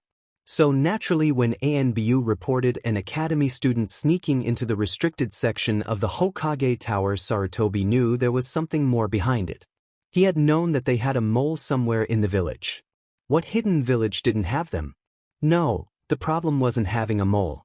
It arose when the mole acted. And, especially annoying, it became when you didn't know the exact identity of said mole. Since he didn't know exactly who it was, he simply ordered ANBU to tail the academy student and see where it leads them. Slowly Sarutobi lifted his pipe to his lips. Time to observe, he thought as his gaze fell on the crystal ball in front of him. Uzumaki Nori managed to track Mizuki all the way out to the edge of the forbidden forest. She frowned as she laid low. This wasn't what had happened in canon at all. And what if he was meeting with Orochimaru? Or worse, Danzo? She really should have thought more closely about this. Doesn't matter now, what's done is done. Besides, I'm almost positive the Hokage is already aware of this. Nori was a rational person. She thought that if she were in the position of the Hokage and some academy student tried to steal the forbidden scroll, she would already put the pieces together. There was no way an academy student would even know there was a scroll, let alone where it was kept, so logically that student had to have been set up, or he was working for someone. Either way, she would want to know who that someone is and capture them. So, let the student take the scroll, dispatch ANBU and sit back and watch the show. That's what Sarutobi did the first time around, if memory served her right? She watched from her hiding place as Mizuki was approached by a blur? No, wait, that can't be right? Despite being different than what she recalled him to be from her memories of an anime show, that was most defiantly a feat only an academy student such as Rock Lee could perform. So, did that mean that Lee had failed? Wait, was it her fault? No, wait, she already had that train of thought. If it had been up to her, she would have never been reincarnated. So, nope, not her fault. She was just living her life, right? I got it, he shouted in excitement as he handed the scroll to the traitorous Chunin. Mizuki secured the scroll around his waist. Does that mean I graduate now? The boy asked hopefully. Mizuki's grin was anything but friendly and Nori's eyes widened when she saw him pull the giant weapon from his back, Lee remaining blissfully oblivious to the Chunin's murderous thoughts. Before she could even think about her actions, she raced towards Lee, intent of getting him out of harm's way. The Chunin narrowed his eyes as he saw the black and red blur move Lee out of the way. Just great, he had been hoping to avoid this kind of bloodshed. But as his eyes zeroed in on the Jinchuriki, he couldn't help but feel some kind of satisfaction. Finally somebody would take care of the demon. After all, it deserved to die, right? Well, if it isn't Konoha's demon brat in the flesh. You have proven to be a large thorn in many people's sides, Uzumaki. Including mine. The smirk he threw her could be considered anything but kind. Nori titled her head to the side in confusion. Surely he meant the villagers, right? Because if people like Orochimaru considered her a nuisance, her life would prove to become that much more difficult. Ah, who was she kidding? They probably already consider her a nuisance. Mizuki, I honestly don't care, she bit out, dragging Lee farther away from the Rouge Chunin. Her soft, yet firm voice seemed to have snapped Lee out of his daze because he looked up, wide-eyed, seemingly finally grasping the situation. Why, you are a traitor? Mizuki rolled his eyes and looked at Lee as if he was lower than dirt. Did you honestly expect someone like you could ever become a shinobi? What a joke, he taunted, causing Lee to stiffen beside her. Nori drew in a breath before analyzing the situation. Mizuki had a large weapon, Nori had only her kunai with her, and Lee, as far as she could tell, was unarmed. Further analyzing the situation brought nothing good. Mizuki may be a traitor and a moron, but they didn't hand out the Chunin rank like hotcakes. He must have some skill to back that rank up. Nori just graduated to become a genin. Well, she wasn't even an actually genin until her team leader said so, but tomato. Situation analyses. She was utterly screwed unless a miracle happened. Wait, how did Naruto defeat that guy? The only thing he knew was, right, if you can't fight with quality, fight with quantity? Well, at this point she would try it. She could probably distract him long enough to get away with Lee. Wait, the scroll. Shoot. With quick reflexes, Nori pulled out a kunai and aimed it at the straps securing the scroll to the Chunin's back. Clearly Mizuki wasn't as clever as he had thought, because his mocking smile quickly turned into a worried frown as he noticed the scroll slipping from his back. Lee, run back to the village and get help, Nori hissed at him as she grabbed another kunai out of her pouch, her body falling into a practice stance. The boy looked at the scene, still in somewhat of a shock state, before Nori snapped him out of it. Now, her words only slightly louder than before, but just as sharp. Lee had only seconds to react before Mizuki was near them. The last thing he saw before he took off was Nori engaging Mizuki in a battle. Sasuke was not having the best evening. Nori usually came by to check on him around 8 before heading back to her apartment. It was nearly 10 now and the redhead was still nowhere to be seen. That was the reason why Sasuke was currently out the street heading towards Nori's apartment in hopes of finding her on the way. Help! Sasuke's head snapped into the direction of where the voice came from. He saw a boy with what he would have called the most ridiculous-looking eyebrows, had he not met Madogai beforehand. Raising a dark brow, Sasuke stopped the hysteric boy. What's the matter? Wheeze. Mizuki-san, wheeze. Sensei, traitor, redhead girl. There was more said, but Sasuke only caught the words traitor and redhead before grabbing a hold of the boy's shoulder. Where? Show me. The boy merely nodded. It only later occurred to Lee that he should have probably gotten an adult to help and not another person fresh out of the academy. Even if said person was the last Uchiha in Konoha. You are no match for me, demon brat. Nori would have begged to differ. He was very much having trouble keeping up with her.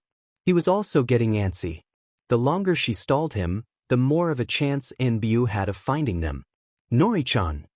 Nori snapped her head to the side in time to see none other than Irika running towards her. She didn't mind Irika, not at all. He was actually fairly decent once he got over the whole QB thing.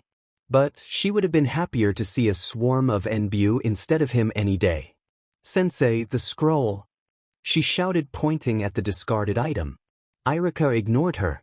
Nori resisted the urge to slam her head against a nearby tree. Adults could be so difficult. Nori, are you all right? Move! She shouted as she saw Mizuki's giant weapon head straight towards an unsuspecting Irika. No wonder, the man never made jonin. He cared way too much, which in turn left him vulnerable. She had no time to move him out of the way, but thankfully she didn't have to. She watched with sharp eyes as Sasuke appeared and moved the unsuspecting Chunin out of the way of the large projectile. Sasuke! The boy snapped his head in her direction, his look clearly questioning the situation. The scroll. Unlike Irika, Sasuke obeyed immediately, leaving the winded Chunin to his own devices and grabbing the large scroll. Now get it out of here. She managed to shout before she intercepted Mizuki in a futile attempt to go after Sasuke. She managed to push him back, which in turn made Nori wonder, Who gave this man his rank? He was being pushed around by an out-of-the-academy genin. I'm not leaving you here. What's with all the stubborn people? I'll be fine. Like hell you will. Mizuki shouted as he came down on her with a katana that Nori barely managed to block with her kunai. Nori! Sasuke was clearly not having it. Nori clenched her teeth. Why did people have to be so difficult in such situations? Irika seemed to have regained his bearings and came right at Mizuki with his own kunai in hand. Nori let him go at it as she moved to join Sasuke and Lee. She had nearly forgot about the kid. Lee-sen, please take this scroll back to the village and find adult help. Preferably of the jonin kind. She stressed, seeing Lee go red with embarrassment. The boy nodded frenetically. Sasuke just looked confused as Nori handed the scroll to Lee and watched the boy take off. Well, the gist is, Mizuki is a traitor who tricked Lee into obtaining a secret scroll from the Hokage, and now he is trying to kill us. She shouted as she moved Sasuke out of the way. Alright, clearly leaving things to Irika had been a bad idea. Memo to self, don't let your guard down. Meanwhile, Lee was racing through Konoha with the scroll in his arms, 1,000 thoughts racing in his mind. Would he be labeled a traitor now? How did that girl know his name? What would he do now? Get somebody to help? Right, he could do that. A heavy hand fell on his shoulder, startling him into the conscious world. Now, young man, I'm sure we can settle this. Just give me the scroll. Lee felt his bottom lip tremble as he gazed at the shinobi behind him, clad in a green jumpsuit with a Konoha forehead protector tied around his waist, the man's expression serious. You have caused quite the uproar, he continued as Lee just stared. Ask the help. Guy shook his head as he looked at the child. Something didn't make sense. The kid didn't look like a traitor, nor did he look like he had a plan. Besides, what thief would be heading back to Konoha with the scroll? Hold on. Tell me everything slowly. Nori was at the end of her wits. Sasuke and she were doing a decent job at holding back Mizuki, but for how long? The man may be a moron, but unfortunately for Nori, her previous assessment had been wrong. The man did have some skill to back up his rank. Unfortunately for him, however, so did Nori and Sasuke. Sasuke gave Nori a nod as he saw an opening in the Chunin stance. Nori's gaze told him she understood before she created a diversion so Sasuke could go in for the finishing blow and hopefully incapacitate the nin. Nori went ahead and struck the man from above with her kunai, putting her entire body weight behind it, forcing him to block with both hands. That gave Sasuke just enough time to slam his foot into the man's side, causing him to lose balance, after which Nori managed to grab a hold of his katana. She quickly held the sword beneath his throat. Sasuke was a bit concerned at the cold and detached look in Nori's eyes as she held the man at blade point. The man laughed. You think you have the guts to kill me? His maniac smile faltered as his only response was for the sword to press harder into his neck, drawing blood. He glared at her. Of course, the demon brat would be capable of murder at such a young age. Do you know why the villages hate you? Well, Nori cut of his monologue. I'm aware, she told him shortly. Meanwhile, Sasuke was shooting her a confused look. Dynamic entry. And cue, a tree was falling. Well, actually, it was broken in half. Was that necessary? But the starry look in Rock Lee's eyes, clearly it wasn't a matter of necessity, but rather other things? Senpai. And cue happy Nori. Sasuke shook his head, a soft smile finding his way across his usually serious face. Guy made quick work of Mizuki, resorting to knocking the man unconscious after he started to ramble nonsense, as Guy put it. Clearly Mizuki was not over the fact that the Kyuubi Jinchuriki had defeated him. Well, she and Sasuke, with the helpfulness of Irika respectively. Lee bowed to Nori as he was apologizing for the trouble he caused. That's fine, she told the boy who was emotionally crying about how cool Nori was. Sasuke kept his respectful distance from the scene, figuring as long as Nori wasn't being hurt, or anybody was trying to steal her away, he didn't have to intervene, right? AAA, Guy-senpai? Yes, youthful Kohai? He finished that sentence with a thumb up and a blinding smile. I was thinking, since it was Mizuki's fault that Lee didn't graduate, Nori didn't know this to be a fact, but Guy didn't have to know that. I was thinking that he deserved a second chance to prove himself. I believe that after tonight's actions he does deserve the chance to be a genin. She was cut off by both Guy's and Lee's loud tears. Nori-chan, your youthfulness shines so brightly. Guy all but screamed at her. Lee was no better, crying and mumbling about how noble she was. All that display made Nori uncomfortable, and so Sasuke came to the rescue. Maybe we should take Mizuki into custody and then discuss details? He suggested, which promptly caused Guy to stop his wails and jump into full Jonin mode. Nori smiled, her head tightening to the side. Maybe very thing would be alright after all, she thought as she railed after the 3 shinobi and 1 prisoner. But I have a feeling we are forgetting something. Meanwhile, Irika was groaning and sitting up, looking around in confusion. When did he get here? Meeting the princess. Akuma was walking around the village minding his own business.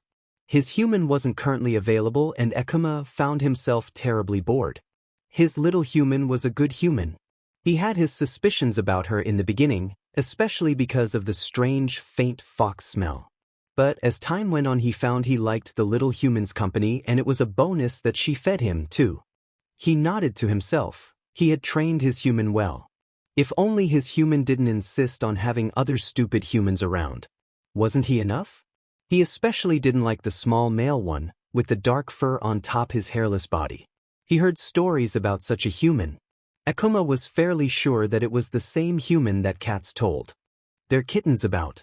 The paw stealer. Akuma scoffed. How demeaning would it be to be caught by him, and, oh, the horror of having his paw print take was too much, even for a strong cat like Akuma. Get back here. Quick, after her. Catch the beast. Akuma's ears perked up at that. He watched as a small brown molly cat came rushing into the alleyway Akuma was currently occupying. The stupid humans rushed past it. Akuma noted the red bow attached to her head with amusement. His human would never do that to him. Akuma snorted before his tail swished, and he approached the molly cat with curiosity. Not that it's any of my concern, but why the rush? He asked, a sly smile painting its way across his face. The molly cat hissed at him, back herself up into a corner. Stay back, she shouted. Akuma rolled his one good eye. Please, as if you are that interesting, princess. Excuse me, she shrieked, causing Akuma to regret asking her anything in the first place. Curse him and his curiosity. Do you have any idea about that day I just had? The year? My entire lifetime. Do you have any idea what it's like to be nearly squished to death every day of your life? No, but he thought he preferred death to her annoying voice. I don't want to go back to that horrid human, she cried. I'm at my end. Since I was just a little kitten. Oh, great, a sob story. He was so not looking forward to this. Thump, thump, thump. Hinata listened, trying to concentrate only on the sound that her hands were making as she practiced her taijutsu against a training post. She was still too weak, still too soft. Why was she never enough? Thump, thump, thump. Tears were streaming down her face now. Nothing she ever did would be enough for her father, for her clan, for Konoha. Nothing. It wasn't until she ran away one day that she met the one person that was going to inspire her. The one person that didn't expect her to succeed, but didn't expect her to fail either. Bright red hair, clear blue eyes, and the kindest smile Hinata had ever seen since the passing of her mother. Uzumaki Nori was the one bright spot in Hinata's life, and she was not willing to give it up for anyone. Present time. Nori was standing in front of the desk behind which the Hokage was seated, a grim look on the man's face. After Guy's, Lee's, and Sasuke's reports on the situation, Nori was called into the office, left for last. Sasuke had shot her a small smile as she walked in, silently telling her with his eyes that he would be waiting outside as he leaned against the wall opposite the door. After she had given her version of the event, the Hokage leaned back in his chair and looked at her, really looked at her. It was different from all the other times Nori had seen him thus far. This was a man of power before her and not a nice elderly man. Nonetheless, she would not be intimidated. After all, she had already faced death once. Nori-chan, it has come to my attention that during the events that have transpired tonight you mentioned to Mizuki that you knew why the villagers avoided you. Nori blinked once, twice, thrice. But, well, kind of. It's more speculations on my part, she ended, shrugging weakly. The Hokage remained serious. And what are your theories? It was said in a light tone, but Nori could see the tension building in the way the Hokage's shoulders moved. Well, at first I thought it was something I had done, but that's ridiculous, since I don't interact with people much. The Hokage nodded, a small smile twitching on his lips despite the serious expression. Then I thought that maybe people didn't like my hair. It's very strange, you know? Another twitch of the lips. Maybe it has something to do with the way I look. Thought? Maybe I remind people of someone? Maybe it has something to do with my parents. She briefly saw Hiruzen stiffen, but an untrained eye wouldn't have caught it. But ultimately I don't really know.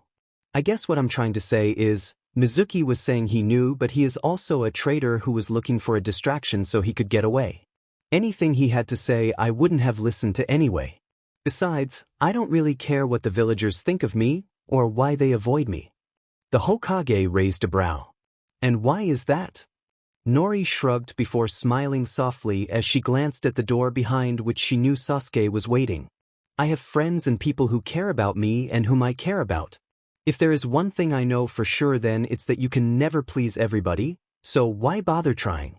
I would rather save my energy for the people I want in my life and who want me in theirs. The Hokage could merely nod.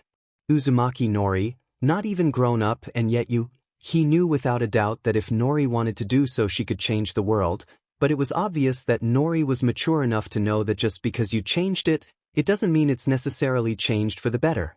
Or that the effort to do so was not worth her own happiness that she had been deprived of for so long.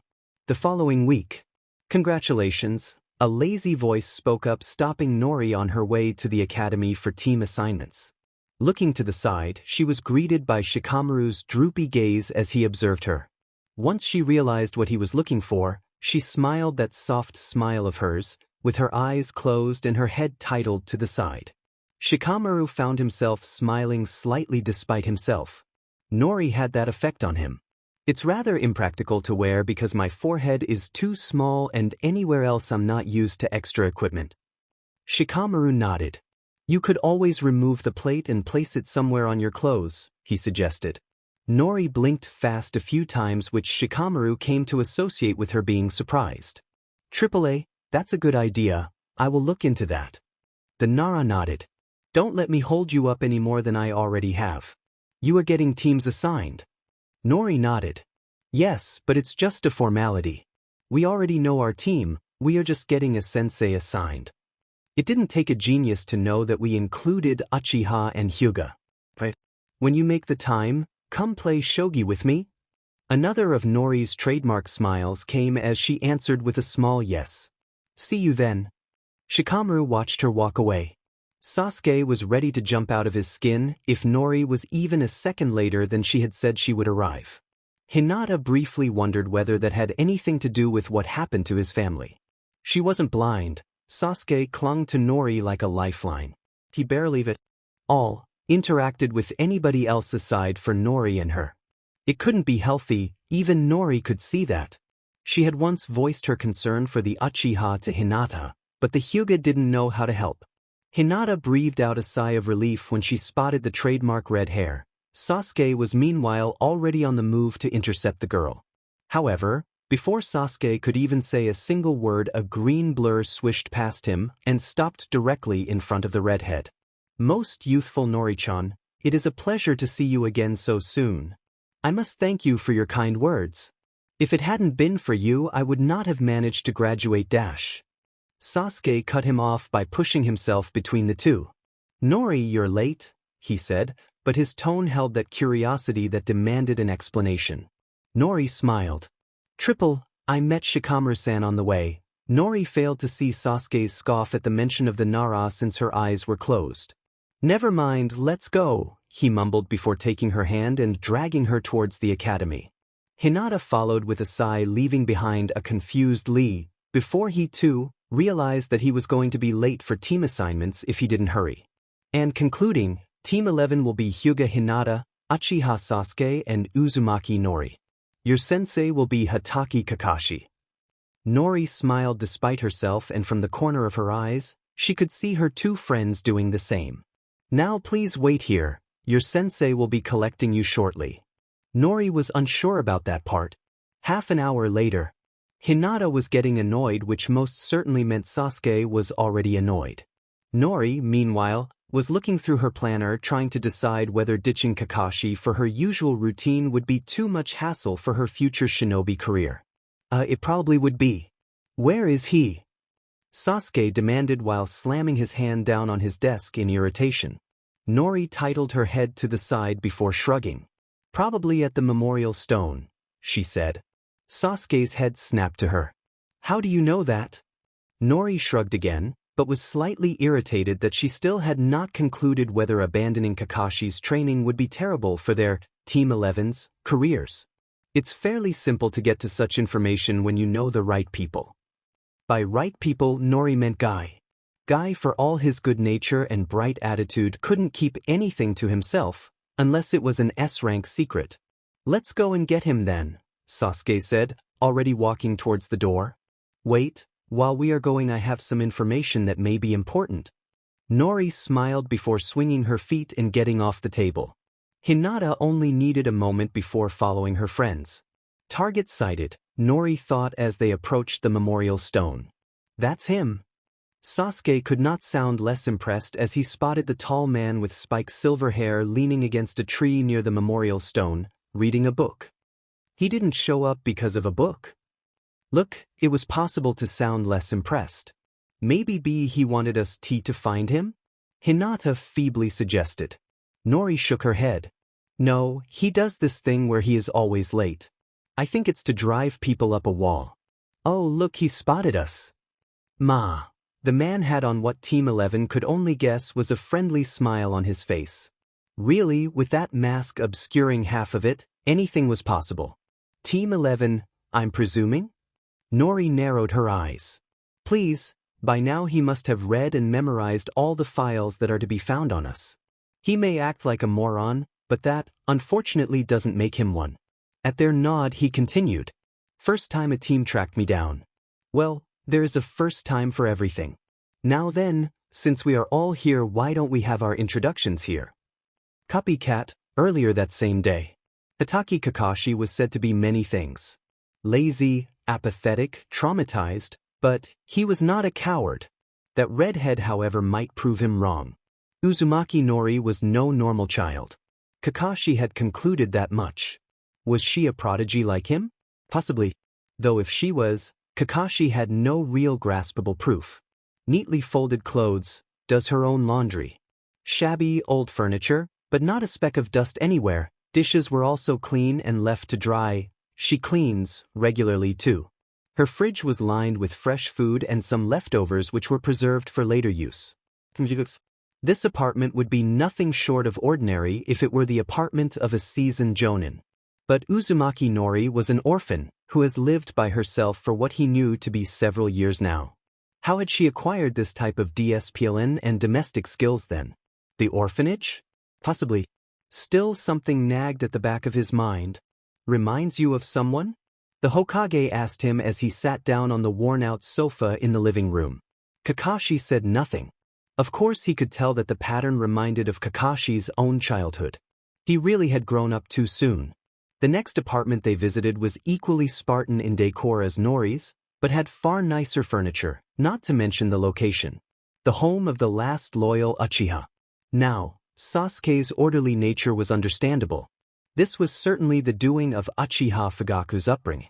The Hyuga's home he didn't really need to see to understand the girl. The Hyuga heiress was certainly nothing different from her other clan members. Though, the file did say she was painfully shy.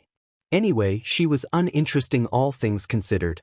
Nonetheless, he was dragged by the Hokage to greet the head of the clan, only to be dismissed after saying he was to be the clan heiress' new sensei.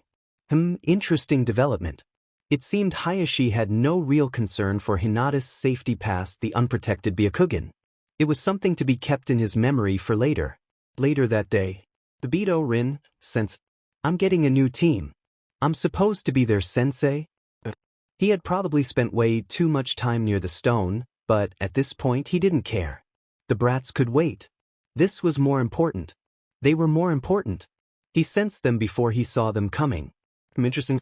That's him? He didn't show up because of a book. Easily annoyed Achiachik. Maybe he wanted us to find him? Peacemaker Hyuga, chit. No, he does this thing where he is always late. I think it's to drive people up a wall. Oh look, he spotted us. Smartass Uzumaki chick. Ma? Team 11, I'm presuming?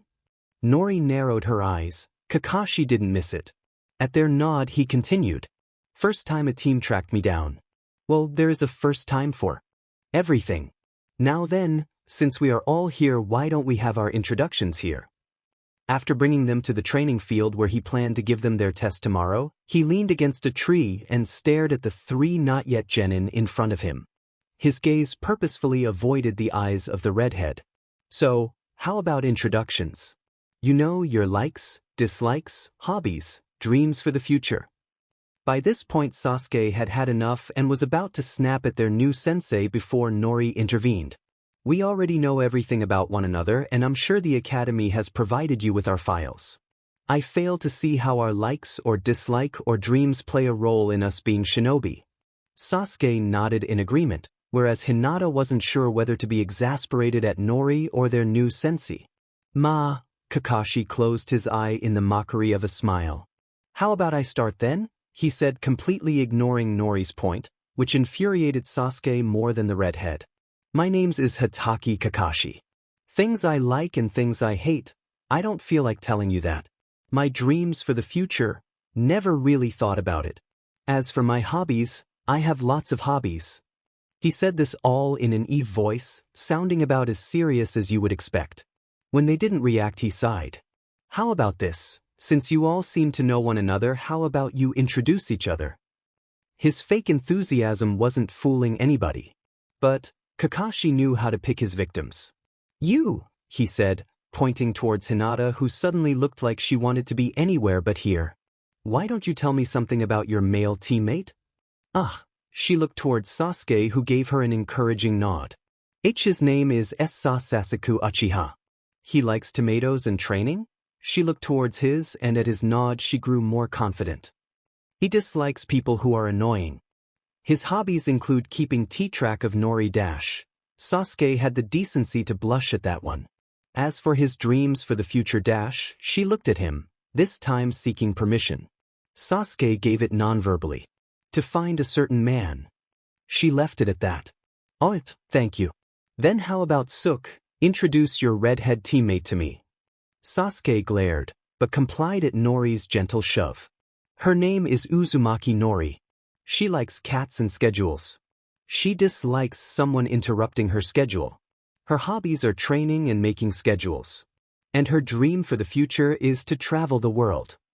Sasuke was, after all, well versed in everything that was Nori and managed to introduce her without giving away too much vital information, much like Hinata had done before him. Kakashi was well aware what they were doing, but he let them anyway. Besides, the way they introduced each other was more a reflection of them than on the person they were introducing. And lastly, Nori. Her name is Hyuga Hinata. She likes cinnamon rolls and tea. She dislikes people who are rude. Her hobby is pressing flowers. Her dream is to change somebody else's fate. Hinata didn't show anything on her face, but it was clear to Kakashi by analyzing her micro-expressions that she was surprised at the last one. Kakashi nodded. All right, listen up. We'll have a mission tomorrow. It's a kind of survival training. We will be meeting here tomorrow at 6 a.m. sharp. Oh, and friendly advice. Don't eat breakfast, you're only going to throw it back up. And with a smile, or as much as a covered face can smile, he was gone. Sasuke scoffed. I'm so eating breakfast. Nori and Hinata laughed. That evening. I don't get that guy at all. Is he really a jonin? Sasuke asked, bringing a rice ball to his mouth. Hinata was silently eating hers. Nori was writing out new training ideas. Gai-sen told me a bit about him. He graduated really early, I believe he was 5 and was ahead of all his peers. He is also the son of Konoha's White Fang. He likes to make people wait just to get a raise out of them. By the words of Gai-senpai, he has a hip and cool attitude. Nori used air quotation marks to make her point. His hobbies include reading his book, which I have yet to identify the title of, and spending an unhealthy amount of time at the graveyard or at the memorial stone. Sasuke looked mildly surprised and interested to know more. Really, then why act so stupid? Nori shrugged, her gaze fixated on the notebook in front of her. I think he wants us to underestimate him. However, she trailed off before her gaze fell on Akuma, who had managed to sneak into her lap without her noticing. That cat? He could be a shinobi with his stealth skills. The way he told us about the passage percentage. She hummed. His eyes were so, I don't know what to expect from him. He is hard to figure out. Sasuke huffed. That guy is a nuisance, even Gai-san would have been better. And the rumor about him not passing a single team, he hissed out, causing Akuma to become unsettled. Nori patted the cat to calm him down. Oi, calm down, she reprimanded Sasuke slightly. While scratching Akuma behind the ear, she added, whatever happens tomorrow, whether we pass or fail. She looked up at her two teammates with a small smile on her face. Let's do it as a team, yes? The other two nodded with small smiles of their own. Tora watched as Akuma climbed through a window and after a moment of hesitation decided to follow. Anything was better than being caught again and having to endure Akuma's smug expression as those demon humans dragged her off to the she-devil. Where Edesh? Tora froze as she stared at the small human in front of them. Demon it, she thought, if this is Akuma's way of getting back at me for that tuna accident?